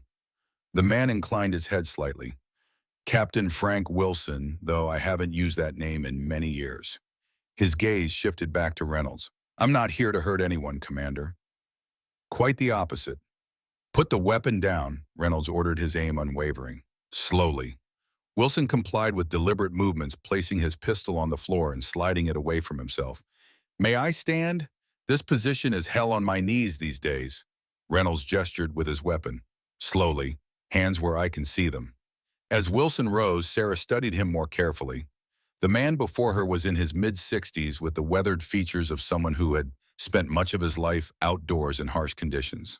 His posture and movements suggested military training, but there was something else, a wariness, a hypervigilance that spoke of years spent looking over his shoulder. "Why are you here?" Sarah demanded. "Why were your men attacking the naval base?" Wilson's expression hardened. "Those weren't my men, Ms. Miller. If I had wanted to breach the data center, I wouldn't have sent a frontal assault against a facility full of SEALs." "Then who were they?" Reynolds asked, his weapon still trained on Wilson's chest. "Mercenaries, hired guns using my old identity as cover." Wilson's gaze returned to Sarah. "They were after the same thing. I am your grandfather's journal." Sarah felt a chill run through her. "How do you know about that?" "Because James told me about it before he died." Wilson's voice softened slightly. He was my friend for 30 years, Ms. Miller. One of the few people in this world I trusted completely. The sound of movement in the hallway caught their attention. Agent Thomas appeared in the doorway, his own weapon drawn. Federal agent, drop your— Stand down, Thomas, Reynolds interrupted. Situation is under control. The FBI agent hesitated, then lowered his weapon slightly while maintaining a ready stance. Who is this? That's what we're finding out, Reynolds replied, his attention returning to Wilson. You're claiming the attackers at Coronado were using your identity as cover. Explain. Wilson sighed, the weariness of decades evident in his expression. It's a long story, Commander, and we don't have much time. The people behind today's attack know about Ms. Miller now, which means she's in danger. If I found her, they will too. Who are they? Sarah pressed. The same people who betrayed your grandfather and my team in Somalia in 1993. Wilson's eyes hardened with old anger. People with enough influence to bury the truth for 30 years. People who are still in positions of power today. Reynolds and Thomas exchanged glances, the tension in the room palpable. The journal, Wilson continued, addressing Sarah directly. Your grandfather documented everything. Names, dates, operational details. It's the only concrete evidence that could expose what really happened. And what did happen? Sarah asked, her voice barely above a whisper. Wilson's expression darkened. A betrayal that got good men killed for political expediency. An operation deliberately compromised to protect certain interests in Washington. He paused. Your grandfather was the only one who made it out with proof. Sarah processed this, her mind racing. If what you're saying is true, why hasn't my grandfather's journal been taken before now? He's been dead for 5 years. Because no one knew he had documented everything until recently, Wilson explained. James was careful. He kept the journal hidden, told no one about its existence, except me, and only in the final weeks of his life. And I'm supposed to just believe you, Sarah challenged. For all I know, you could have been behind the attack today. Wilson met her gaze steadily. Your grandfather had a scar on his right forearm in the shape of a crescent moon. He told people it was from shrapnel in Lebanon, but it was actually from a training accident in Montana when he was 16. He called you Little Ghost because when you were a child, you could move through the woods without disturbing a single leaf. His voice softened, and he was more proud of you than anything else in his life. The personal details, things that wouldn't be in any military record, hit Sarah like a physical blow. This man had indeed known her grandfather intimately. The journal, Wilson pressed. We need to secure it now. Colonel Bennett was at the base today, wasn't he? Reynolds' expression sharpened. How did you know that? Because Richard Bennett is exactly who I'd expect to show up when ghosts from Operation Eagle Falls start resurfacing. Wilson's voice carried decades of bitterness. He was our handler for that operation. And later, he was the one who sent us into the trap in Somalia. The pieces were beginning to connect in Sarah's mind, a mosaic of classified operations, betrayal, and long-buried secrets. But something still didn't make sense. If my grandfather knew about this betrayal, why didn't he expose it years ago? He tried, Wilson replied grimly, through proper channels at first, then through back channels when the official routes were blocked. But Bennett had powerful allies, people who could make evidence disappear, witnesses recant investigations. Stall. He shook his head. Your grandfather eventually realized the only way to protect himself and you was to disappear from their radar. Retire quietly, document everything, and wait for the right moment. Which is now apparently. Reynolds observed his weapon still trained on Wilson, though his stance had relaxed slightly. Now, Wilson confirmed, because Bennett is about to be nominated for a cabinet-level position in national security. If he achieves that level of power and influence, he let the implication hang in the air. Sarah made her decision. Moving to the bedroom closet, she knelt and removed a section of baseboard, revealing the hidden safe she had installed after her grandfather's death. As she entered the combination, she was acutely aware of the 3 men watching her, each with their own agenda, each potentially representing different facets of a truth she was only beginning to comprehend. The safe opened with a soft click, revealing the wooden box with "Rangers Lead the Way" carved into the lid. Sarah removed it carefully, feeling the weight of history, both national and personal, in her hands. As she placed the box on the bed and opened it, the 4 of them gathered around to examine the contents. Sarah lifted out the journal, a weathered leather-bound volume filled with her grandfather's precise handwriting, diagrams, and what appeared to be operational notes in a personalized shorthand. That's it. Wilson breathed a hint of reverence in his voice. The last 30 years of James Miller's operational knowledge and experience. Sarah hesitated, her hand protectively covering the journal. I need to know what happened. The full story, not just fragments. Wilson nodded solemnly. You deserve that much, but not here. This location is compromised, and we need to move before... The sound of vehicles pulling up outside interrupted him. Reynolds moved swiftly to the window, peering cautiously through the blinds. 3 SUVs, government plates, armed personnel deploying in a tactical formation. He turned back to the group, his expression grim. They're not here for a social call. Bennett, Wilson hissed. He's moving faster than I anticipated. He must have tracked you from the base. Reynolds made a rapid tactical assessment. Thomas, what's the status on local PD backup? The FBI agent checked his phone. They're establishing a perimeter, but if those are federal agents down there, they'll stand down on jurisdictional grounds, Reynolds finished. We need another exit strategy. Sarah was already moving. There's a maintenance access to the roof. From there, we can cross to the adjacent building. My grandfather made me map every escape route when I moved in. Wilson nodded approvingly. James taught you well. Reynolds made his decision.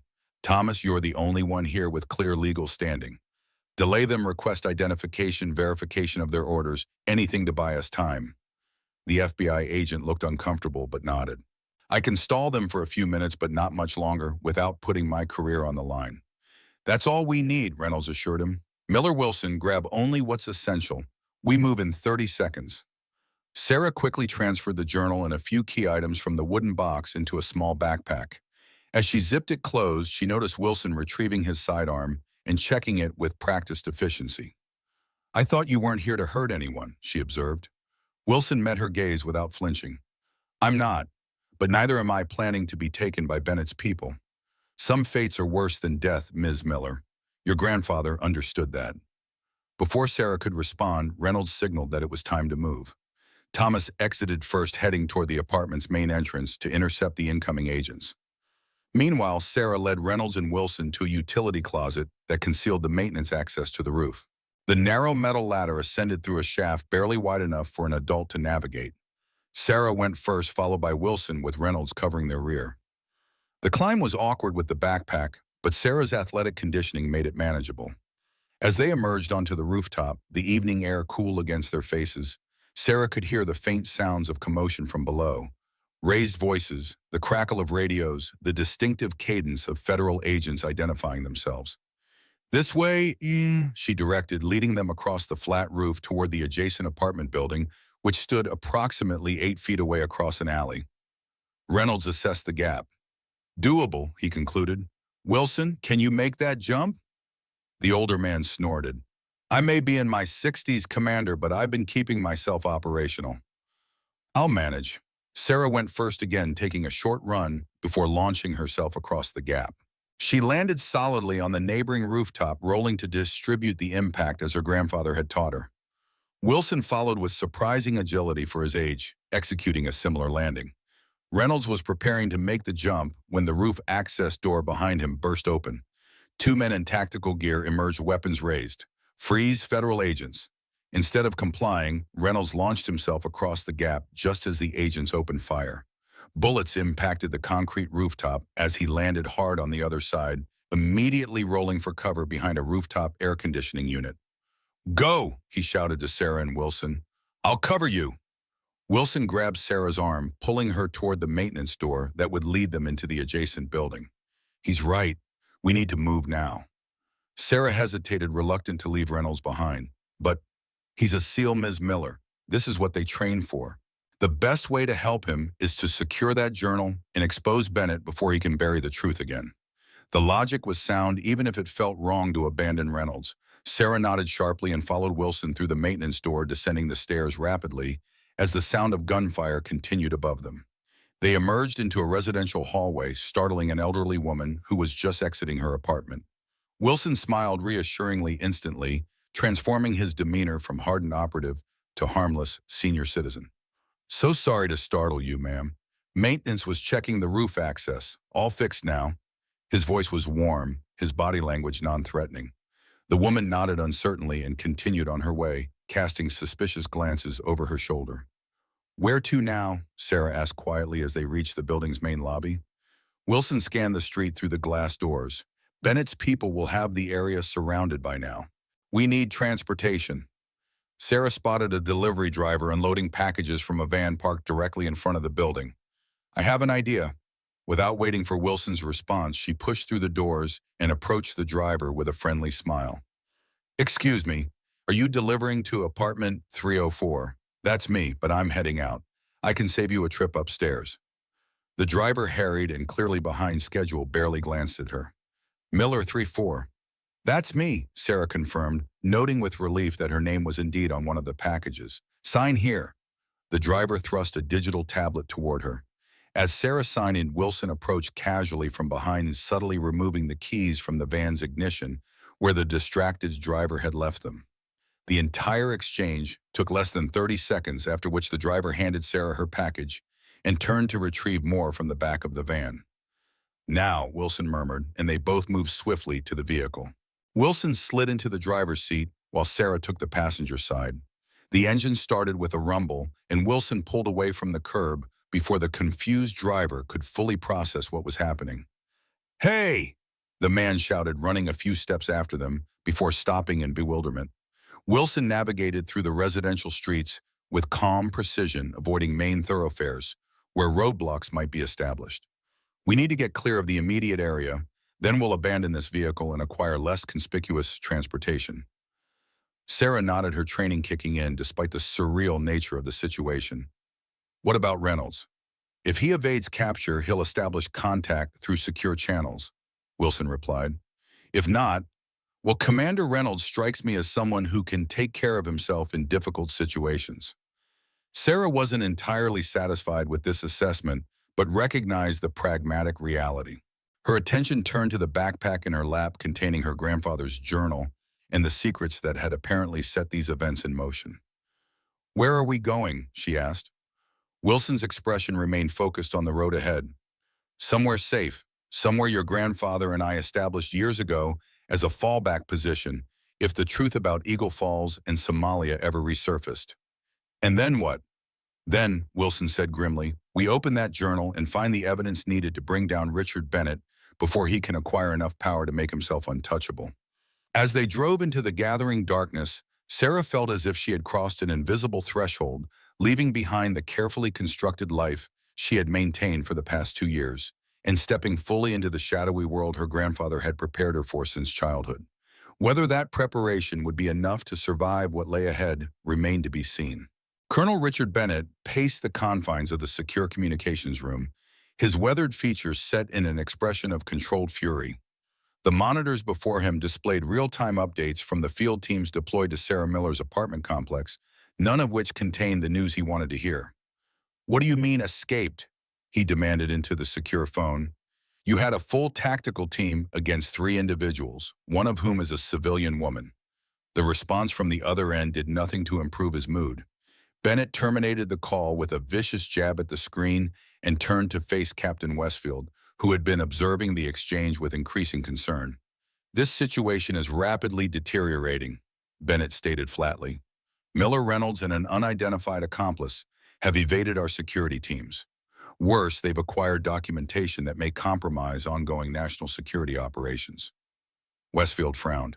"What documentation exactly?" "I was led to understand this was about historical operations from the 1980s and 90s. How does that constitute a current national security threat?" Bennett's expression remained carefully neutral, though a muscle twitched in his jaw. "The past informs the present, Captain. Certain historical operations have continuing implications for current intelligence protocols and relationships." "I see," Westfield replied, though his tone suggested he found the explanation less than satisfactory. "In Commander Reynolds' involvement, he's one of my most trusted officers." "Caught up in something he doesn't understand," Bennett dismissed, "or possibly compromised by his association with Miller. Either way, he's interfering with a classified DIA operation and will face appropriate consequences when apprehended." Westfield straightened his military bearing, becoming more pronounced. With respect, Colonel, I find it difficult to believe that Reynolds would knowingly interfere with legitimate security operations.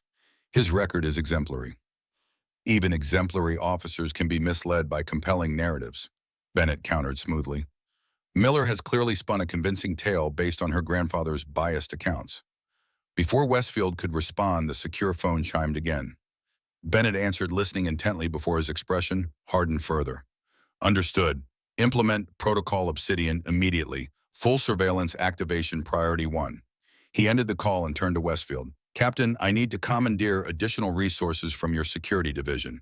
This situation has been escalated to a national security priority. On whose authority, Brow? Westfield challenged his patience, visibly wearing thin. Bennett withdrew a folded document from his inner pocket and handed it to the captain. Director of National Intelligence, countersigned by the Secretary of Defense. I'm activating a joint task force with full operational autonomy. Westfield scanned the document, his expression growing increasingly troubled. This is extraordinarily broad authority, Colonel. Almost unlimited resources and minimal oversight. The threat justifies the response, Bennett stated, simply retrieving the document. I'll establish my command center here unless you have objections.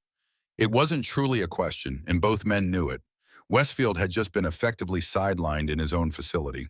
No objections, the captain replied stiffly. I'll inform my staff to provide whatever assistance you require. As Westfield departed, Bennett returned to the secure communications console, entering a series of access codes that connected him to a classified network few within the military or intelligence community knew existed. Keystone Secure, he stated once the connection was established. Situation update. Ghost Eye's documentation has been compromised. Primary asset, James Miller deceased. Secondary asset, Sarah Miller, current status fugitive, in possession of critical documentation. Accompanied by unknown accomplice and naval commander Jack Reynolds. He paused, listening to the response through his earpiece. Yes, I understand the implications. Full containment protocol authorized. Primary objective, recover or destroy Ghost Eye's journal. Secondary objective, neutralize all parties with knowledge of its contents. Another pause. Yes, including Reynolds. No witnesses, no loose ends. Bennett terminated the connection and stood motionless for a moment, staring at the satellite imagery of San Diego displayed on the main screen. Somewhere in that urban landscape, Sarah Miller was carrying documentation that could end his career, and worse, expose operations that the American public was never meant to know about. Operations that had been necessary regardless of their moral ambiguity or legal standing. Operations that had protected American interests when conventional approaches had failed. James Miller had been a complication, a skilled operator whose conscience had eventually overcome his conditioning. Bennett had managed that threat through careful monitoring and strategic pressure points. But Sarah Miller represented a different kind of danger, someone outside the system immune to the leverage that kept most potential whistleblowers in check. She would have to be dealt with permanently, along with anyone who aided her. Bennett activated a different communication channel. This is Keystone. Activate all sleeper assets in the San Diego area. Priority target Sarah Miller. Rules of engagement unrestricted. As acknowledgments filtered in from various field teams, Bennett allowed himself a moment of grim satisfaction. The machinery he had spent decades building was now fully engaged. It was only a matter of time before Sarah Miller discovered that despite her grandfather's training, she was hopelessly outmatched against the resources he could bring to bear. What Bennett couldn't know was that his quarry had already connected with the one person who understood his methodologies intimately, because that person had helped develop them decades earlier before becoming their target. The abandoned ranch house stood silhouetted against the darkening sky, its weathered exterior blending seamlessly with the rugged terrain surrounding it. Located 30 miles east of San Diego in the sparsely populated backcountry, the property was officially owned by a shell corporation that, if traced diligently enough, would eventually lead to a deceased attorney who had once represented certain classified government interests. Wilson pulled the battered pickup truck, their third vehicle exchange, since fleeing the apartment onto the property via a nearly invisible access road. The truck's headlights were off, Wilson navigating solely by moonlight and memory. "This is it?" Sarah asked skeptically as they approached the dilapidated structure. "Doesn't look particularly secure." Wilson allowed himself a thin smile. "That's rather the point. Appearances can be deceiving, something your grandfather understood better than most." He parked behind the house, concealing the vehicle from casual observation from the main road, though the chances of random passers-by were minimal in this isolated location. Stay alert, Wilson advised as they exited the truck. This location hasn't been accessed in years.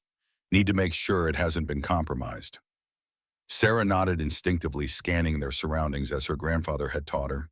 The terrain offered multiple defensive advantages, clear lines of sight in all directions, elevated position relative to the approaching road, natural features that could provide cover if needed.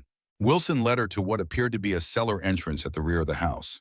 Rather than heading down the weathered wooden steps, however, he moved to a seemingly unremarkable section of the foundation wall and pressed a specific sequence of bricks. A soft click emanated from within the wall, and a section of the foundation swung inward, revealing a narrow passage descending into darkness. Your grandfather's design, Wilson explained. James always did have a flair for the theatrical. When it came to operational security, he produced a flashlight and led the way into the passage, Sarah following close behind. The air was cool and dry, with a faint metallic scent that suggested sophisticated air filtration.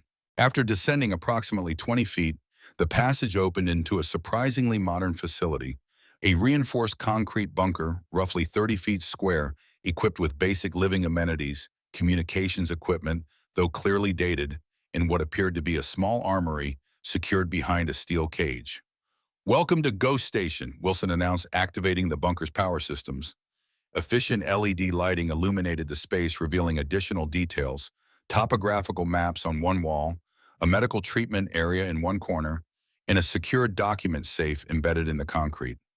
My grandfather built this, Sarah asked, surveying the facility with newfound appreciation for the depth of James Miller's preparations. Designed it, Wilson corrected. I handled the actual construction through cutouts and contractors who never knew what they were really building. He gestured around the space.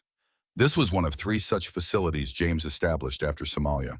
Places where evidence could be secured, operations planned, and if necessary, a person could disappear for extended periods.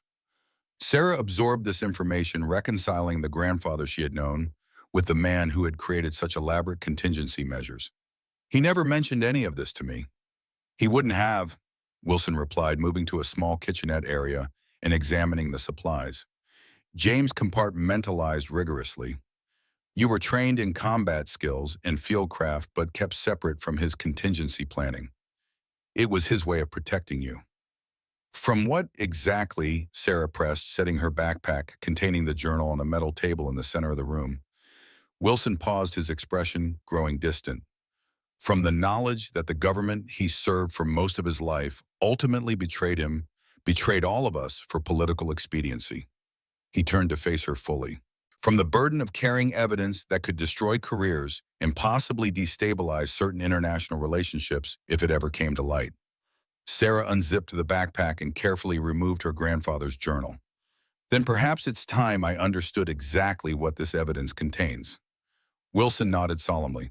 Yes, I believe it is, but first we need to establish secure communication with Commander Reynolds, assuming he evaded capture. How we don't have any way to contact him. Wilson moved to what appeared to be an outdated computer system in the corner of the bunker. Your grandfather and I established certain protocols for situations like this. Emergency communication channels that exist outside conventional networks. As Wilson activated the system, Sarah opened the journal, finally ready to confront the secrets her grandfather had entrusted to her, knowingly or not. The first pages contained what appeared to be standard operational notes, training regimens, equipment specifications, tactical observations. But as she progressed deeper into the journal, the entries became more specific, more troubling. One entry dated April 18, 1980, caught her attention immediately, and Eagle Falls initiated. Team composition: myself, Wilson Hernandez, Davies Kowalski, Handler Bennett. Primary objective: eliminate security elements along extraction route for main Eagle Claw force. Secondary objective: classified even from team recover documentation from source Redwood regarding Soviet advisory presence. Bennett emphasized secondary objective takes priority if compromise occurs. Troubling directive contradicts standard protocol for personnel recovery. Wilson shares my concerns but maintains operational security. Will proceed as ordered but documenting divergence from established parameters. Sarah looked up from the journal. There was a secondary objective for Eagle Falls that wasn't shared with the full team. Wilson had finished his work at the computer terminal and rejoined her at the table. Yes, standard compartmentalization, or so we thought at the time. It wasn't until later that we realized the significance of that secondary objective. Sarah continued reading, finding entries that documented the chaotic aftermath of the aborted Eagle Claw mission. April 25, 1980. Main mission aborted. Received order to extract, but Bennett countermanded, instructed to proceed with secondary objective, despite changed circumstances. Wilson objects, but complies under protest. Team morale deteriorating as extraction window closes. April 26, 1980, reached Redwood Rendezvous. Contact compromised.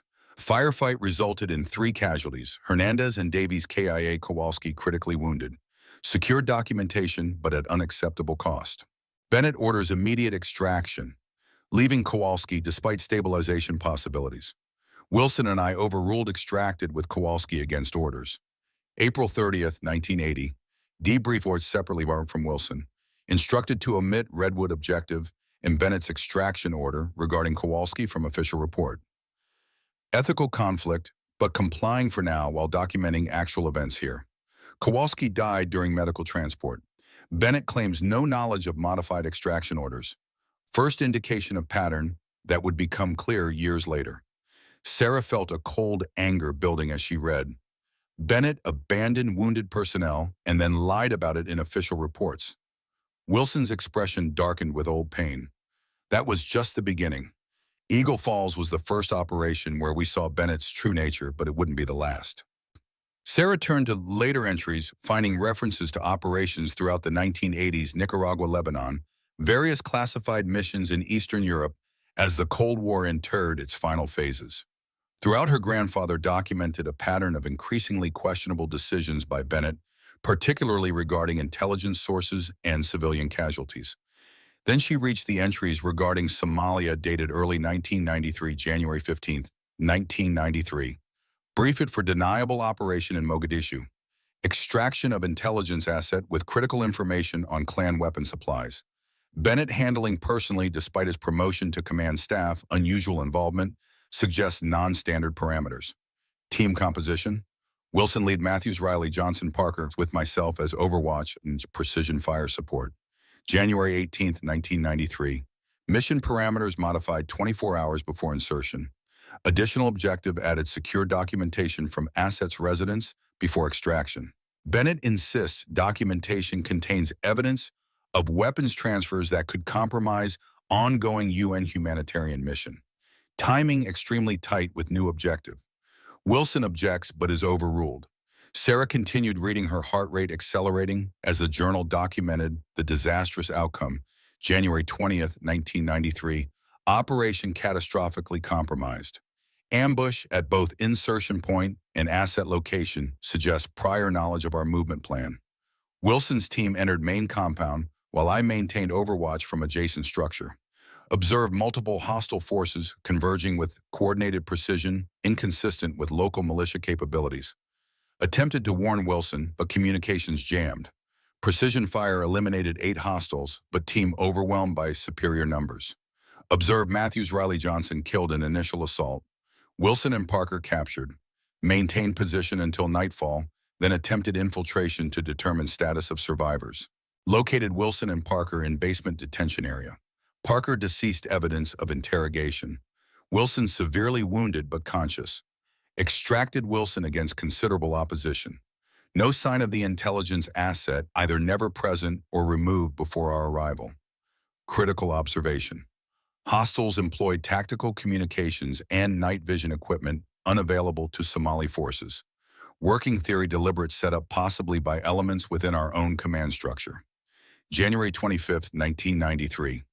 Wilson stabilized but requires advanced medical care, unavailable through operational channels. Bennett refuses extraction claims. Mission failure invalidates support protocols. Made decision to use personal emergency exfiltration plan established after Eagle Falls. Contacted Mackenzie for private medical evacuation to Kenya. Bennett officially declares mission failed, all personnel, KIA. We are now ghosts by our own government's declaration. The question remains, why send us into an ambush? What was in that documentation that was worth sacrificing an entire team? Sarah looked up from the journal, her hands trembling slightly. Bennett deliberately sent your team into an ambush. Why, what could possibly justify that? Wilson's expression was grim. That's what your grandfather spent the next 20 years trying to discover. After Somalia, James went officially dark, allowing Bennett to believe he had died in the operation, while actually establishing a network of former operators who had similar experiences with compromised missions. And what did he find? Fragments at first, financial transfers to offshore accounts corresponding with failed operations, diplomatic cables discussing containment of operational liabilities. Then about 3 years before his death, James found something concrete. Wilson leaned forward, his voice dropping.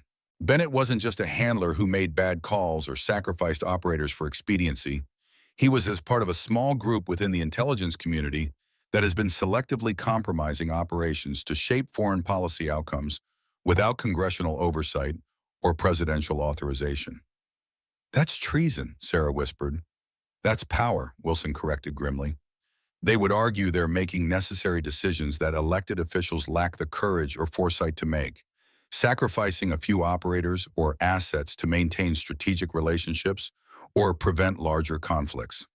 Sarah continued through the journal, finding entries from the early 2000s documenting her grandfather's investigation, September 12, 2005. Correlation established between Bennett's career advancement and compromise operations. Patterns suggest systematic elimination of witnesses or evidence that could expose unauthorized activities. Network now identifies 14 operations between 1978-2001 with similar characteristics. Inexplicable intelligence failures, convenient elimination of key witnesses, subsequent policy shifts benefiting specific foreign or corporate interests.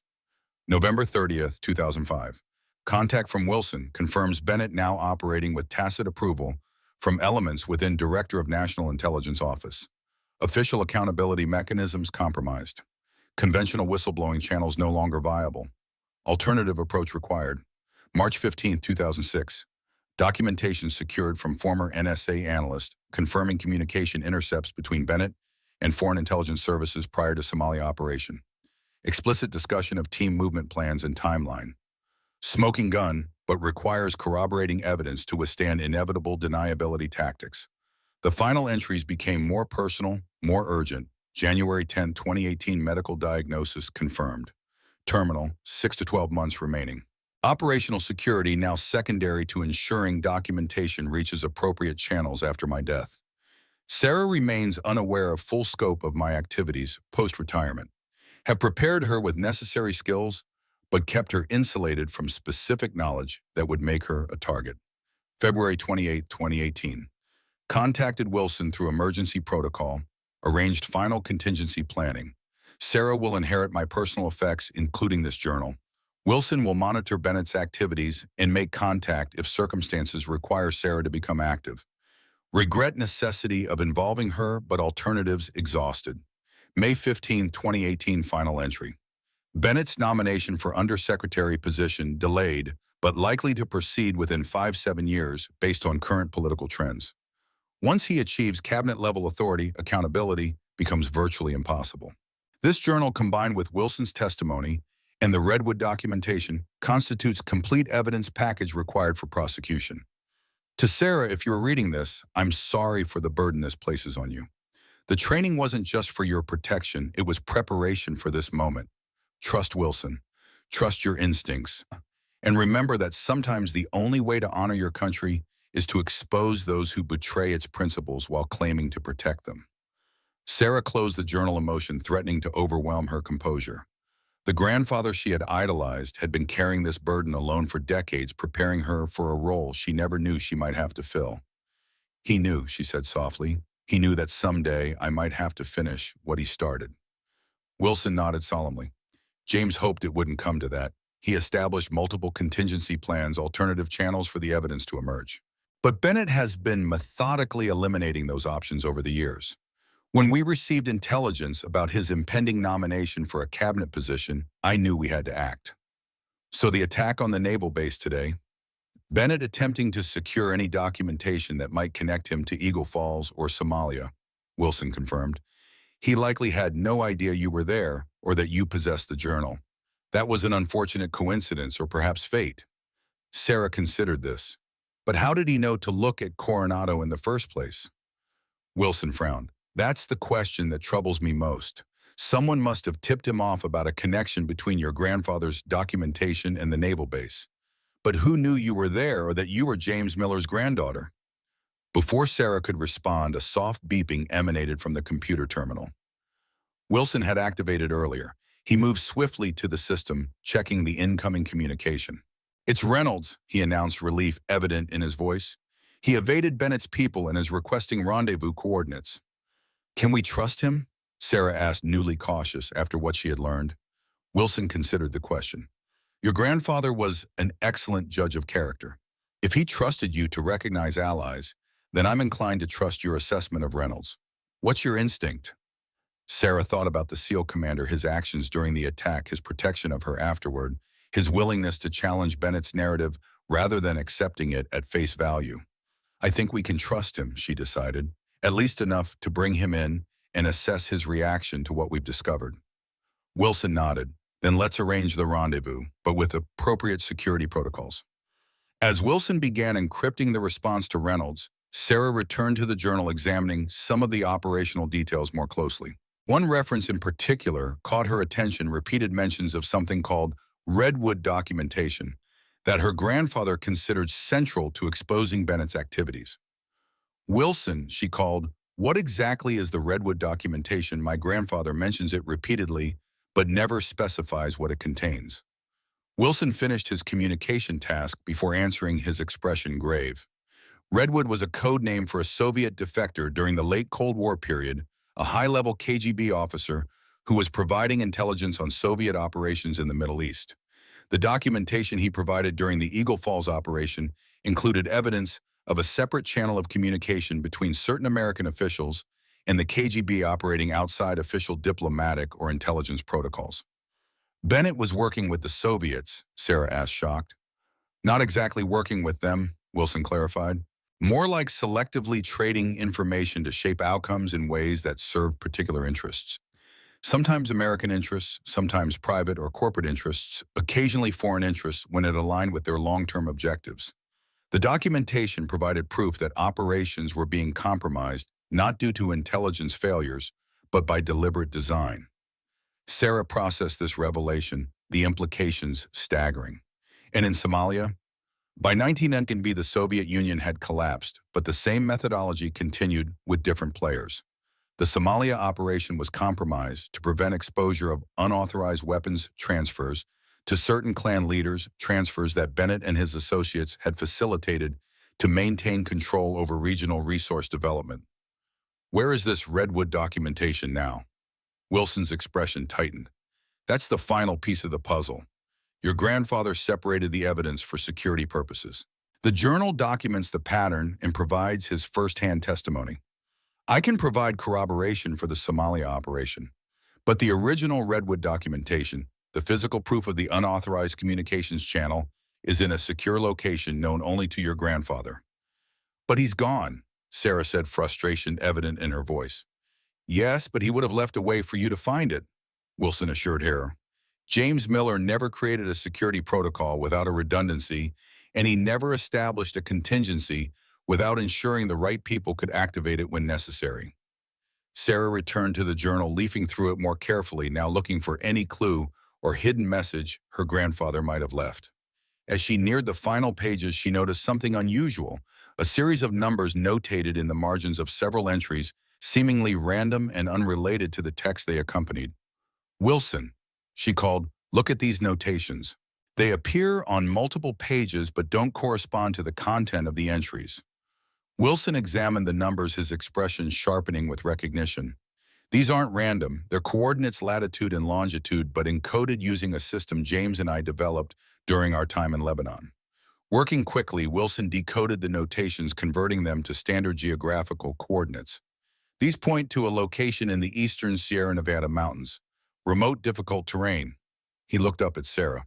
"A perfect place to secure documentation you don't want found accidentally. My grandfather took me camping in the Sierra Nevadas multiple times when I was younger," Sarah recalled. He always insisted on teaching me navigation techniques, wilderness, survival skills. I thought it was just part of his outdoor enthusiasm, but he was preparing you, Wilson finished, ensuring you would have the skills necessary to retrieve the documentation if it ever became necessary. The computer terminal beeped again, indicating a new communication. Wilson checked it quickly. Reynolds has acknowledged the rendezvous instructions. He'll meet us at the fallback position in 3 hours. Sarah nodded, her mind racing as she processed everything she had learned and the implications for what lay ahead. So what's our next move? Wilson's expression was resolute. We secure the Redwood documentation. Without it, the journal and my testimony won't be enough to counter Bennett's influence and resources. He'll simply deny everything, classify our claims as the delusions of disgruntled former operators, and continue his ascent to power. And with the documentation, with complete evidence, we can approach certain congressional oversight committees, specific journalists with reputations for integrity, and a few remaining intelligence officials not compromised by Bennett's network. Wilson's eyes reflected decades of patient planning. Your grandfather established the groundwork for this contingency years ago. The channels exist, we just need the complete evidence package to activate them. Sarah closed the journal, a sense of clarity and purpose settling over her. The invisible woman who had spent years maintaining shooting ranges for Navy SEALs was stepping fully into the role her grandfather had prepared her for, not just as a skilled marksman, but as the carrier of truth that powerful forces had spent decades trying to bury. Bennett won't stop coming after us, she observed. No, Wilson agreed grimly. Once he realizes we have the journal and are pursuing the Redwood documentation, he'll deploy every resource at his disposal. The next 48 hours will determine whether your grandfather's final mission succeeds or fails. As if to emphasize his point, the bunker's perimeter alarm suddenly activated, a silent flashing light indicating movement on the property above. Company, Wilson said tersely, moving swiftly to the surveillance system. Multiple vehicles approaching from the main road. Sarah joined him at the monitor, watching as 3 black SUVs with government plates made their way up the access road toward the abandoned ranch house. Bennett works quickly, she observed, her voice steady despite the surge of adrenaline. How did they find us so fast? Wilson's expression darkened. The better question might be, who led them here? As the vehicles deployed tactical teams in a standard search pattern around the property, Sarah and Wilson exchanged a grim look. The confrontation with Bennett's forces and the truth about who might have betrayed their location would come sooner than either had anticipated. The chase for the Redwood documentation and the final proof of a decades-long conspiracy had officially begun. Secondary exit tunnel, Wilson announced, moving swiftly to what appeared to be a solid concrete wall. He pressed a concealed panel, revealing a recessed handle. Your grandfather insisted every fallback position have at least 2 escape routes. Sarah was already gathering essential supplies, the journal, weapons, communications equipment, and basic survival gear, and stowing them in a tactical backpack. What about Reynolds? She asked. He's heading to the rendezvous point, expecting to meet us. Wilson's expression hardened as he pulled the handle, revealing a narrow passage beyond the false wall. That's assuming Reynolds isn't the one who led them here. Well, you think he betrayed us? Sarah couldn't keep the disbelief from her voice. I think we can't rule out any possibilities. Wilson checked the surveillance feed one final time. Bennett's teams are conducting a standard search pattern of the main house. We have maybe 5 minutes before they locate the bunker entrance. Sarah hesitated, unwilling to abandon Reynolds if he was truly an ally. We need to warn him at least. If he's legitimate and walks into a trap, Wilson considered this, then nodded sharply. You're right. Your grandfather would say the same. He moved to the communications terminal and typed rapidly, sending an encrypted message to the emergency channel. If Reynolds is compromised, Bennett already knows our fallback protocols. If he's not, then we're giving him a fighting chance, Sarah finished.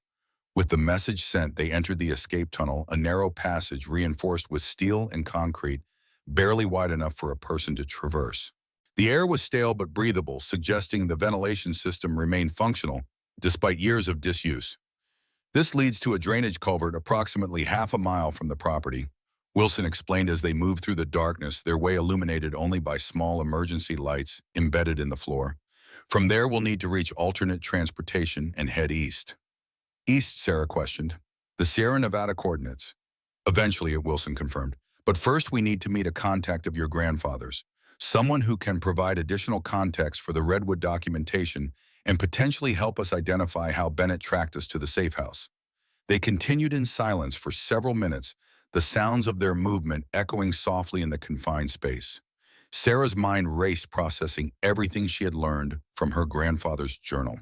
The man she had idolized had carried burdens far heavier than she had ever imagined, fighting a shadow war against corruption within the very institutions he had sworn to serve. How much further, she asked, more to break the tension than from impatience. Another 200 yards, Wilson replied. Listen for water flow that will indicate we're nearing the drainage outlet. Soon the distant sound of running water reached them, growing louder as they approached the tunnel's end. Wilson paused at a final barrier, a steel grate designed to resemble an ordinary drainage cover. Stay back, he instructed, drawing a compact pistol from his waistband. I'll check for surveillance before we exit. Sarah complied, watching as Wilson carefully manipulated a concealed mechanism that unlocked the grate. He pushed it open just enough to survey their surroundings, his movements deliberate and practiced despite his age. After a tense moment, he signaled all clear and pushed the grate fully open, revealing a concrete culvert opening onto a dry creek bed surrounded by scrub brush and boulders. The moonlight provided just enough illumination to navigate the rough terrain. This way, Wilson directed, leading her along the creek bed toward what appeared to be an abandoned service road. Your grandfather cached an emergency vehicle approximately half a mile from here. A vehicle that's been sitting unused for years, Sarah questioned skeptically. Wilson's expression showed a hint of amusement. James was thorough.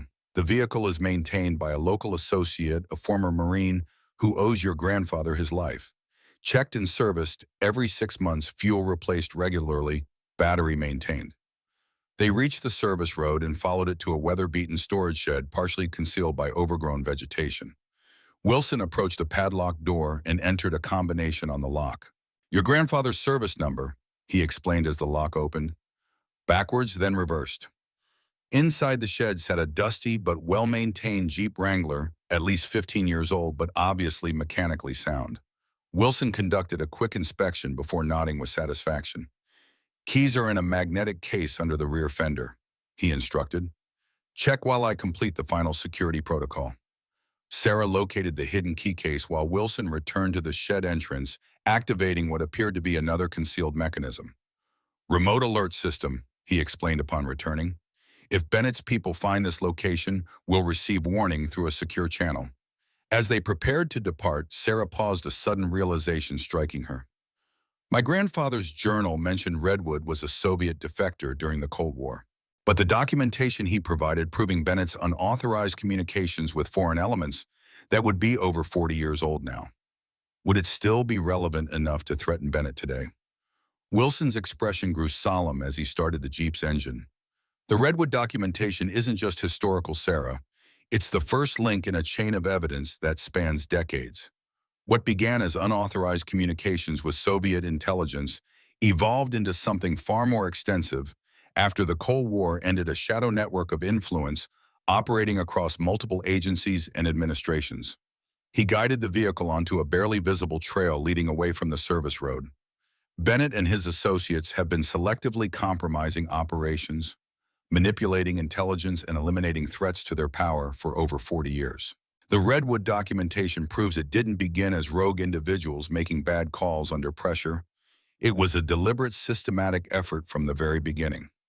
Sarah absorbed this as they bounced along the rough trail, eventually connecting with a small, paved road heading east into the mountains.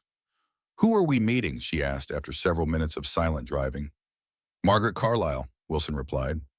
Former DIA analyst, specialized in Soviet operations during the late Cold War period. She worked with your grandfather on the intelligence assessment of the Redwood materials originally. Can we trust her? Wilson's hands tightened slightly on the steering wheel. Your grandfather trusted her. That's good enough for me. As they continued into the night, Sarah found herself wondering about the man beside her, a ghost from her grandfather's past who had materialized at the precise moment she needed guidance. Wilson had known exactly where to find her grandfather's journal, had access to secure facilities and communications channels established decades earlier, and navigated this shadow world with the confidence of someone who had never truly left it. How did you survive? She asked suddenly. After Somalia, my grandfather's journal said you were severely wounded. Wilson was silent for a long moment before responding. James got me out against impossible odds. Arranged private medical care in Kenya through contacts outside official channels. Bennett had already declared us KIA, so technically I no longer existed. And afterward, recovery took nearly a year. By then, James had established the beginnings of what would become our contingency network. Former operators, intelligence analysts, and support personnel who had either witnessed similar compromise operations or had access to evidence of the pattern. Wilson's voice carried the weight of decades spent in the shadows. I became the field component, while your grandfather managed the intelligence gathering and documentation. We were building a case piece by piece that could eventually expose Bennett and his entire network. But something went wrong, Schur surmised. Wilson nodded grimly. About 10 years ago, Bennett somehow identified several members of our network. 3 former operators died in accidents within a 6-month period. 2 intelligence analysts disappeared completely. James and I realized we'd been compromised, not completely, but enough to force us deeper underground. That's when my grandfather fully retired to Montana, Sarah realized. When I was in college, he said it was for his health, but it was protective isolation, Wilson confirmed, minimizing his digital footprint, operating only through secure cutouts, focusing on documenting everything, while I maintained what remained of our field network. They fell silent again as Wilson navigated a particularly treacherous stretch of mountain road. Sarah's mind turned to Commander Reynolds, wondering if he had received their warning message and whether he was truly an ally or another element in Bennett's expansive web of influence. Colonel Richard Bennett stood before the main tactical display, his weathered features set in an expression of controlled fury. The screen showed satellite imagery of the abandoned ranch property with tactical teams reporting in real time as they completed their search. Confirm again, he demanded of the team leader. The bunker was empty. Yes, sir, came the response through the secure channel. Evidence of recent occupation power systems, active supplies disturbed. But no sign of Miller or Wilson. We located a tunnel system extending beyond the property perimeter. Teams are tracking the exit point now. Bennett slammed his fist against the console, startling the junior intelligence officers working nearby. The situation was deteriorating rapidly. Not only had Sarah Miller acquired her grandfather's journal, but she had somehow connected with Frank Wilson, the one man who could corroborate James Miller's allegations with first-hand testimony. Sir, a communications specialist interrupted. We've intercepted a partial encrypted transmission from the bunker systems. It was sent approximately 10 minutes before our teams breached the facility. Content, Bennett demanded, encrypted using an obsolete DIA protocol. We're working on decryption now, but preliminary analysis suggests it was directed to a mobile receiver within 30 miles of the location. Bennett's eyes narrowed. Reynolds. Sir. The message was intended for Commander Reynolds. Bennett turned to his second-in-command, a severe-looking woman in civilian attire. Activate the tracking protocol on Reynolds' phone and vehicle immediately. If he received that message, he'll lead us straight to Miller and Wilson. Already done, sir, the woman replied efficiently. Last signal placed him moving east on Highway 8 approximately 40 minutes ago. Signal then terminated, likely the phone was destroyed or the battery removed. Bennett considered this information, his tactical mind assessing implications and contingencies. They're heading for the mountains. The question is why? He paced the command center, thinking aloud. Miller has the journal. Wilson provides corroborating testimony. What else would they need? The answer struck him with sudden clarity. The Redwood documentation. James Miller would have secured it separately from his personal records. He turned to his team. New priority: identify any property or secure storage locations owned by James Miller or his known associates in the eastern Sierra Nevada region. That's a substantial geographic area, sir, one of the intelligence analysts observed. Without more specific parameters. Then find me those parameters, Bennett snapped. Check land records, tax filings, utility connections, anything that might indicate a location significant to Miller. And get me everything we have on Margaret Carlisle. The mention of the name caused a ripple of reaction among the senior staff present. One of the intelligence officers looked up sharply. Carlisle, sir, I thought she was deceased. Officially, yes, Bennett replied coldly, just like Wilson was officially killed in Somalia. We can't afford to make assumptions at this point. As his team scrambled to execute his orders, Bennett moved to a secure communication terminal and initiated a connection to an unlisted number. Situation update, he stated without preamble when the connection was established. Miller and Wilson have evaded initial containment efforts. Evidence suggests they're pursuing the Redwood documentation. The voice that responded was distorted by encryption algorithms revealing nothing about the speaker's identity. This is an unacceptable development, Richard. The nomination hearing is scheduled for next month. Any complications must be eliminated immediately. I understand the timeline, Bennett replied, a rare edge of defensiveness in his tone. But we're dealing with contingency measures established by James Miller, one of the most thorough operational planners in agency history. He prepared for this scenario extensively. Then perhaps you should have eliminated those contingencies years ago as recommended. Bennett's jaw tightened at the implied criticism. Miller was more valuable alive and monitored than eliminated and martyred. His network was contained, his evidence isolated. Until now. And how did this containment failure occur exactly? We're still determining the precise sequence, Bennett evaded. Current priority is recovering or neutralizing all elements of Miller's evidence package before they can be consolidated and distributed. See that you do, the voice replied coldly. The Oversight Committee has invested too much in your advancement to have it derailed by ghosts from Eagle Falls. Complete authorization for all necessary measures is granted. No restrictions, no witnesses. Understood. Bennett acknowledged, terminating the connection. He stood motionless for a moment, feeling the weight of 4 decades of carefully calculated decisions pressing down upon him. Bennett had long ago justified his actions as necessary for national security, difficult choices made when conventional channels were too constrained by legalities or politics to address existential threats. The fact that those choices had also advanced his career and increased his influence was in his mind merely a beneficial side effect of placing the right person in positions of appropriate authority. The fact that certain operations had been compromised, certain assets sacrificed, was simply the cost of maintaining American interests in an unforgiving world. James Miller had never understood that. For all his operational brilliance, Miller had remained bound by outdated concepts of honor and transparent accountability that had no place in modern intelligence work. His insistence on documenting irregularities and ethical concerns had transformed him from a valuable asset into a potential liability. And now his granddaughter, trained in his methods, but untainted by the system's compromise mechanisms, threatened to expose 40 years of necessary shadows to the disinfecting light of public scrutiny. Bennett returned to the tactical display, his resolve hardening. Expand the search parameters. I want surveillance on every road trail and passage through the eastern mountains. Alert TSA Border Patrol and State Police with appropriate cover stories. He paused, then added, and put Commander Reynolds on the priority target list.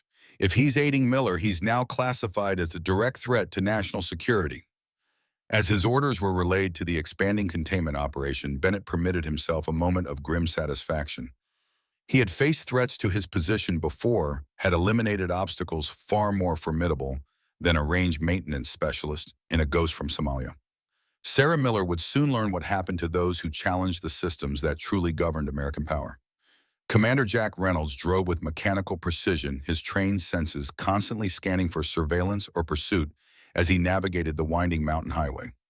The motorcycle he had acquired, purchased with cash from a private seller after abandoning his compromised vehicle, handled the curves with responsive agility. The encrypted message from Wilson had reached him just in time, warning of a potential ambush at the original rendezvous point. Reynolds had immediately changed course, destroyed his phone, and implemented the alternate contact protocol specified in the message. As a SEAL commander, Reynolds was accustomed to adapting to changing tactical situations. What he wasn't accustomed to was finding himself on the wrong side of his own government's intelligence apparatus. The implications of what he had witnessed at the naval base, combined with Bennett's obvious determination to silence Miller and anyone associated with her, painted a disturbing picture of corruption at the highest levels. Reynolds had spent his entire career operating within the system, trusting the chain of command even when individual missions seemed questionable. The possibility that portions of that system were fundamentally compromised challenged everything he had built his professional identity upon. He rounded a sharp curve and immediately noticed the roadblock ahead, two police cruisers positioned across the highway, lights flashing. Standard procedure suggested a routine checkpoint, but Reynolds' combat instincts registered subtle inconsistencies. The positioning of the vehicles offered no escape route. The officers stood in tactical stances rather than casual checkpoint postures. Most tellingly, there were no visible signs indicating an official checkpoint or detour. Reynolds made his decision in a split second, gunning the motorcycle's engine and veering sharply onto a fire access road just before the roadblock. Behind him, he heard shouting and the squeal of tires as the cruisers scrambled to pursue. The access road was unpaved and treacherous, switchbacking up the mountainside through dense forest. Reynolds pushed the motorcycle to its limits, using his body weight to navigate the tight turns while maintaining maximum possible speed. His military training included extensive motorcycle operation in adverse conditions, a skill set that was now proving unexpectedly vital. The sound of pursuit faded as he increased his lead on the larger, less maneuverable police vehicles. After several minutes of intense riding, Reynolds spotted a narrow game trail branching off from the access road. He took the turn, cutting his engine immediately after clearing the main path. In the sudden silence, Reynolds could hear the distant sound of the police cruisers still following the main access road, unaware that he had diverted. He pushed the motorcycle into the underbrush, concealing it from casual observation, then proceeded on foot through the forest. According to the coordinates in Wilson's message, the secondary rendezvous point was approximately 3 miles northeast of his current position, a remote fire observation tower that had been decommissioned years earlier. On foot through mountainous terrain, the journey would take several hours. Reynolds moved with the disciplined efficiency that had made him an exceptional special operator, maintaining awareness of his surroundings while conserving energy. His mind, however, continuously processed the implications of the coordinated effort to intercept him. The roadblock hadn't been a coincidence or routine law enforcement activity. Bennett had leveraged his authority to deploy local assets against a decorated Navy commander without apparent oversight or authorization. That level of operational autonomy suggested either extraordinary emergency powers or a system of influence that circumvented normal chains of command. Neither possibility boded well for what Sarah Miller and Frank Wilson were alleging about Bennett's decades-long activities. As Reynolds navigated the challenging terrain, his thoughts turned to Miller herself, the unassuming range maintenance specialist who had revealed exceptional combat capabilities when circumstances demanded. Her performance during the attack on the naval base had demonstrated not just marksmanship skills, but tactical awareness and decision-making abilities that rivaled those of his most experienced operators. For 2 years, she had maintained her cover perfectly invisible among the warriors who trained daily on her ranges. Reynolds couldn't help but respect both her discipline and her purpose, carrying forward her grandfather's legacy while developing the skills necessary to complete his mission if required. The question now was whether they could assemble the evidence needed to expose Bennett's operation before his resources overwhelmed them. Reynolds had seen the tactical display in the command center before his escape, the expanding search parameters, the coordination across multiple agencies, the mobilization of assets typically reserved for counterterrorism operations. Bennett was bringing the full weight of his influence to bear, which meant their window of opportunity was rapidly closing. A sound in the distance caught Reynolds' attention, the rhythmic thump of helicopter rotors. He immediately sought cover beneath a dense canopy of pine trees, minimizing his thermal signature as the aircraft approached. Through gaps in the foliage, Reynolds identified a military helicopter, not standard search and rescue, but a specialized variant used by certain intelligence agencies for surveillance operations. The aircraft moved in a methodical search pattern across the mountainside, its advanced imaging systems capable of detecting heat signatures and movement even through moderate forest cover. Reynolds remained motionless until the helicopter passed beyond his position, then resumed his journey with heightened caution. The deployment of such specialized assets confirmed his suspicions. Bennett had classified this as a national security operation, granting him access to capabilities far beyond normal law enforcement resources. As darkness deepened across the mountains, Reynolds calculated he had covered approximately half the distance to the rendezvous point. The challenging terrain and need for stealth had slowed his progress, but he estimated he would reach the observation tower shortly after midnight. What he would find there, allies, enemies, or an empty outpost, remained to be seen. But for now, his course was clear. Reach the rendezvous, connect with Miller and Wilson if possible, and help secure the evidence needed to expose whatever corruption had taken root within the system he had served faithfully for his entire career. Some missions weren't about following orders, Reynolds reflected as he continued through the darkness. Some were about honoring the deeper principles those orders were meant to serve. The small cabin was barely visible from the narrow mountain road, its weathered exterior blending with the surrounding pines and boulders. A single light burned in the front window, casting a warm glow that contrasted with the pitch darkness of the surrounding wilderness. Wilson parked the Jeep in a natural depression behind the cabin, concealing it from casual observation. "We walk from here," he instructed. "Margaret maintains certain security protocols for visitors." Sarah nodded, collecting her backpack containing her grandfather's journal and following Wilson along a barely discernible path toward the cabin. Despite the apparent isolation, she noted subtle security measures as they approached: motion sensors, disguised as rocks, infrared cameras concealed in tree branches, and what appeared to be pressure plates beneath certain sections of the path. "Stop," Wilson commanded softly when they were approximately 50 yards from the cabin. He removed a small device from his pocket and entered a sequence of numbers. "Disarming the perimeter alerts. Margaret would be notified of our approach otherwise." "Seems like excessive security for a retired analyst," Sarah observed. Wilson's expression remained grim. Margaret Carlyle wasn't just any analyst. She was the DIA's foremost expert on Soviet active measures and psychological operations. When she identified inconsistencies in certain intelligence assessments involving Redwood, she became a potential liability to Bennett's operation. What happened? Official records state she died in a house fire in 1996. The reality is your grandfather extracted her after receiving warning of a planned accident. She's been living off the grid ever since, continuing to analyze intelligence through a network of former colleagues who share her concerns about institutional corruption. They reached the cabin door, and Wilson knocked in a distinctive pattern: 3 rapid taps, pause, 2 taps, pause, 3 taps. After a moment, the sound of multiple locks disengaging came from within, and the door opened to reveal an elderly woman with sharp blue eyes and silver hair cut in a practical short style. "You're late, Frank," she stated matter-of-factly, her gaze immediately shifting to assess Sarah. "And you've brought James's granddaughter. Circumstances must be deteriorating faster than anticipated." "Bennett's launched a full containment operation," Wilson confirmed as they entered the cabin. "He knows about the journal and suspects we're after the Redwood documentation." Margaret Carlyle secured the door behind them, re-engaging an impressive array of locks and security systems. The cabin's interior was surprisingly modern compared to its rustic exterior. Advanced communications equipment occupied one corner. Multiple computer systems hummed efficiently on a large desk, and the walls were covered with maps, photographs, and what appeared to be intelligence assessments in various stages of completion.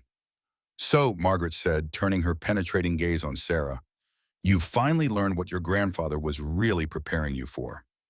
Sarah met the older woman's eyes directly. "I'm still learning, but yes, I understand now that my training wasn't just for personal protection." Margaret nodded approvingly. "James spoke of you often, said you had the same intuitive understanding of complex systems that made him such an effective operator." She gestured toward a battered wooden table. "Let's see the journal." Sarah removed the leather-bound volume from her backpack and placed it on the table. Margaret handled it with obvious reverence, her fingers tracing the worn cover before carefully opening it to examine the contents. "James's documentation was always meticulous," she observed, leafing through the pages. "It's what made him such a valuable intelligence asset and such a threat when he began documenting the wrong things." "The journal referenced Redwood documentation repeatedly," Sarah explained. "Apparently, it provides proof of unauthorized communications between Bennett and Soviet intelligence during Operation Eagle Falls." Margaret looked up sharply. "It's far more than that. The Redwood material James secured includes comprehensive evidence of a shadow network operating within multiple intelligence agencies since the late 1970s. Communications, financial transfers, operational sabotage, all documented with primary source material that can't be dismissed as conspiracy theories or the ravings of disgruntled former operatives. Which is why Bennett is throwing everything he has at finding us," Wilson added grimly. Margaret moved to one of her computer systems, typing rapidly. "Bennett's resources are even more extensive than you realize. I've been monitoring communications across multiple agencies. He's implemented a Level 1 sanction protocol, essentially a capture or kill authorization with no jurisdictional limitations or oversight requirements. She turned the screen to show them a classified operations order bearing Bennett's digital signature. Every federal law enforcement and intelligence asset in the western United States has been activated under a counterterrorism pretext. Roadblocks, aerial surveillance, digital monitoring. They're creating a net that will be nearly impossible to slip through using conventional methods. Then we don't use conventional methods, Sarah stated firmly. The journal contains encoded coordinates in the Sierra Nevadas. We believe that's where my grandfather secured the Redwood documentation. Margaret studied the relevant pages, her expression growing increasingly concerned. These coordinates, they're within 50 miles of our current location. If Bennett's analysts decode them as you have, they will, Wilson interrupted. It's only a matter of time. We need to move immediately. There's a complication, Margaret said, returning to her computer. The location indicated by these coordinates has been under surveillance for the past 72 hours. Not Bennett's people, private security contractors working for Meridian Resource Development. What's Meridian's connection to this? Wilson demanded. Margaret's expression darkened. Meridian is a front company established in the mid-1980s, primarily funded through black budget allocations channeled through multiple cutouts. Its official purpose is resource assessment and acquisition in politically sensitive regions. Its actual purpose is providing operational support and financial infrastructure for Bennett's unauthorized activities. She displayed satellite imagery showing a remote mountain location with what appeared to be a small research station. Several vehicles were visible, along with armed personnel establishing a perimeter. This surveillance began 3 days ago before the attack on the naval base, before you recovered the journal, Margaret continued, which means Bennett already knew about the Redwood documentation's location. Sarah finished, the implications sinking in. But how my grandfather never told anyone except Wilson. A heavy silence fell over the cabin as the three of them processed the disturbing conclusion. Finally, Wilson spoke, his voice tight with controlled anger. We have a leak. Someone who knew about James's contingency plans. Someone who's been feeding information to Bennett, possibly for years. But who? Sarah pressed. The only people who knew about the journal were you and my grandfather. Wilson's expression hardened. And whoever your grandfather might have confided in during his final months. He was dying, Sarah. People in that situation sometimes seek closure, make confessions, tie up loose ends. We need to focus on the immediate tactical situation, Margaret interrupted. If Bennett's people are already at the Redwood location, our priority must be determining whether the documentation is still secure. She returned to the satellite imagery, enhancing specific sections. The structure at these coordinates is a former U.S. Geological Survey research station decommissioned in the late 1990s. Your grandfather acquired it through a series of shell companies approximately 15 years ago. That fits with when he began consolidating his documentation, Wilson noted, after the third attempt on his life. Margaret nodded. The facility includes a reinforced underground level originally designed for seismic monitoring equipment. If James secured the Redwood documentation there, it would likely be in a concealed vault or safe room within that underground structure. So even if Bennett's people have found the location, they might not have access to the documentation yet? Sarah surmised, hope edging into her voice. Possibly, Margaret acknowledged. But with their resources and James no longer alive to implement countermeasures, it's only a matter of time. Wilson studied the satellite imagery with a tactician's eye. 8 visible personnel, likely more inside the structure. Standard private military contractor deployment pattern. These aren't just security guards, they're former special operations, well-equipped and well-trained. We'd need a small army to breach that perimeter conventionally, Margaret observed, or one exceptionally skilled shooter with the right support, Wilson countered, glancing at Sarah. James trained you for exactly this scenario, whether you realize it or not. Precision elimination of security elements, tactical infiltration, secure extraction of high-value intelligence. Sarah felt the weight of her grandfather's expectations settling on her shoulders. Everything in her life, the countless hours on shooting ranges, the fieldcraft training disguised as wilderness survival skills, the engineering education that gave her understanding of security systems, had been preparation for this moment. "I can do it," she stated simply. "But I'll need proper equipment, detailed facility layouts, and a diversion to thin their security cordon." Margaret was already moving to a locked cabinet in the corner of the cabin.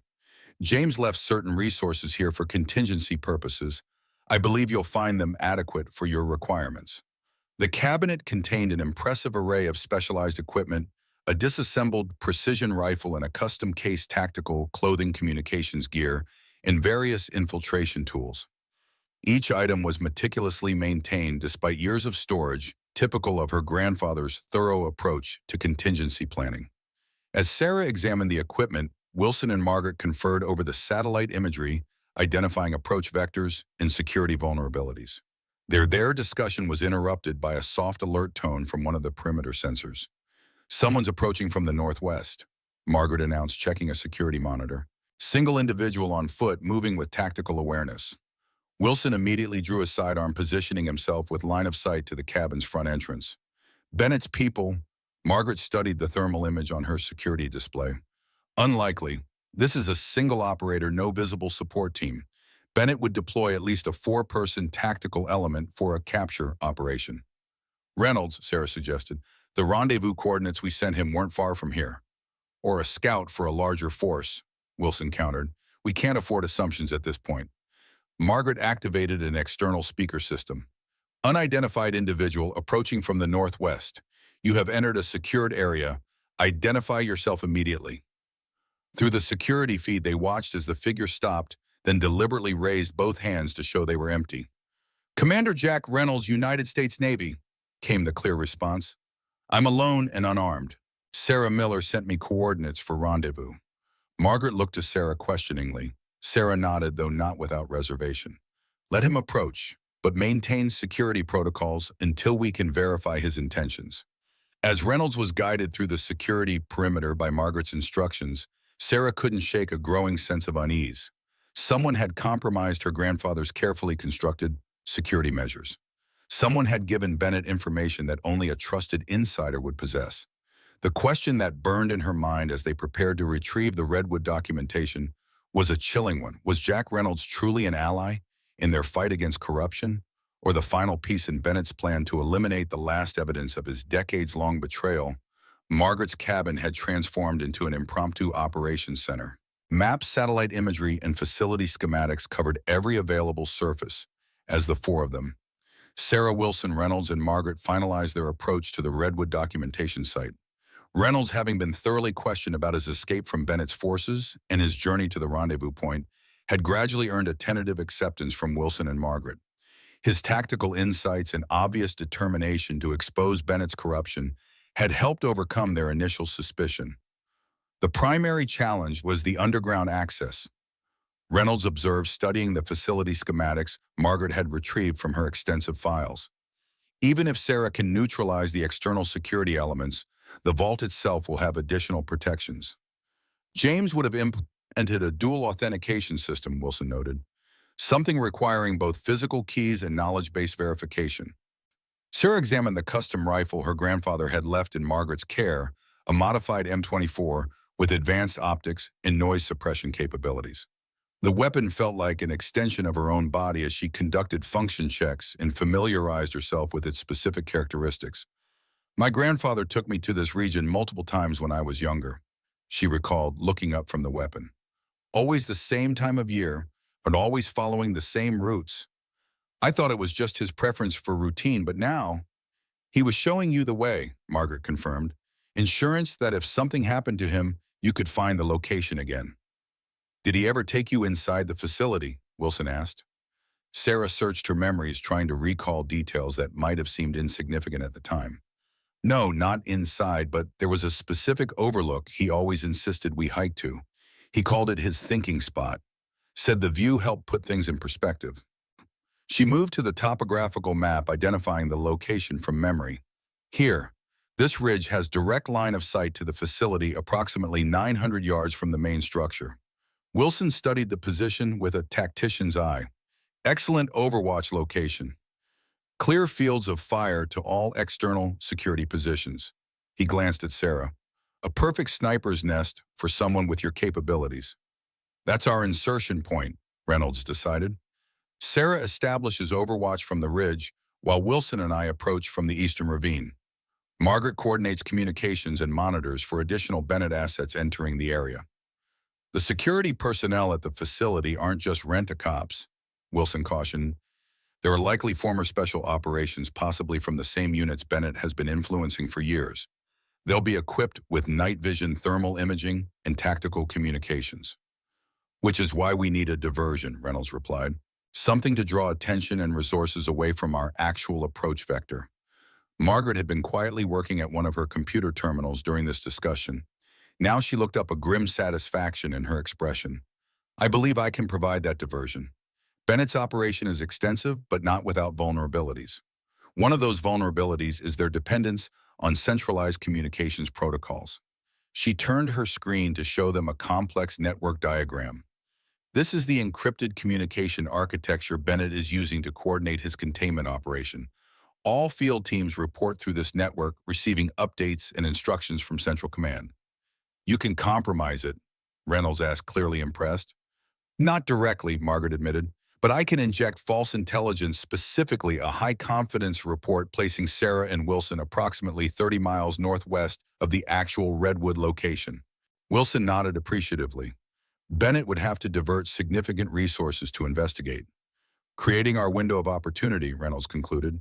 As the final elements of their plan took shape, Sarah found her thoughts returning to her grandfather, the man who had foreseen this moment years before it arrived, who had prepared her with every skill she would need to complete his mission.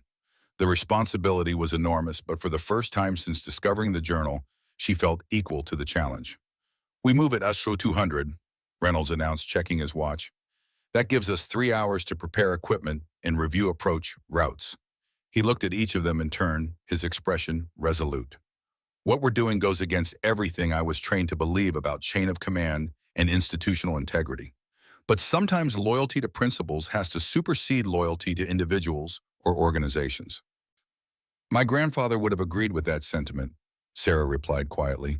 He believed that true patriotism sometimes requires standing against those who betray the ideals they claim to protect. As they separated to make final preparations, Sarah took a moment to examine her grandfather's journal one last time.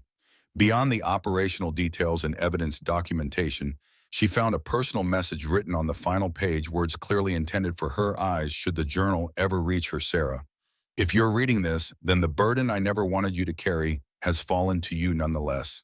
I trained you not just to protect yourself, but to protect the truth when I no longer could.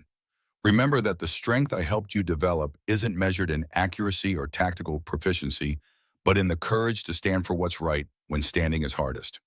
The skills are just tools. Your integrity is the weapon that matters most. Whatever happens, know that I am prouder of you than anything else in my life. The little ghost who could move through the forest without disturbing a single leaf has become a woman strong enough to face storms that have broken many good people before her. Complete this mission if you can, but never at the cost of the principles it's meant to defend. Some prices are too high even for justice. All my love. Grandpa. Sarah closed the journal, a newfound resolve settling over her.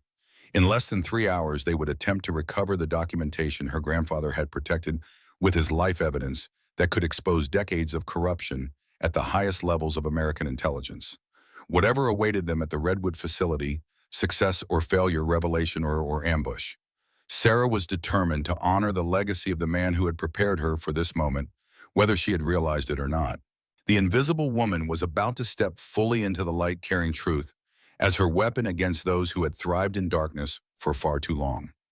In the end, Sarah Miller discovered that invisibility was never about being unseen. It was about choosing the right moment to be visible.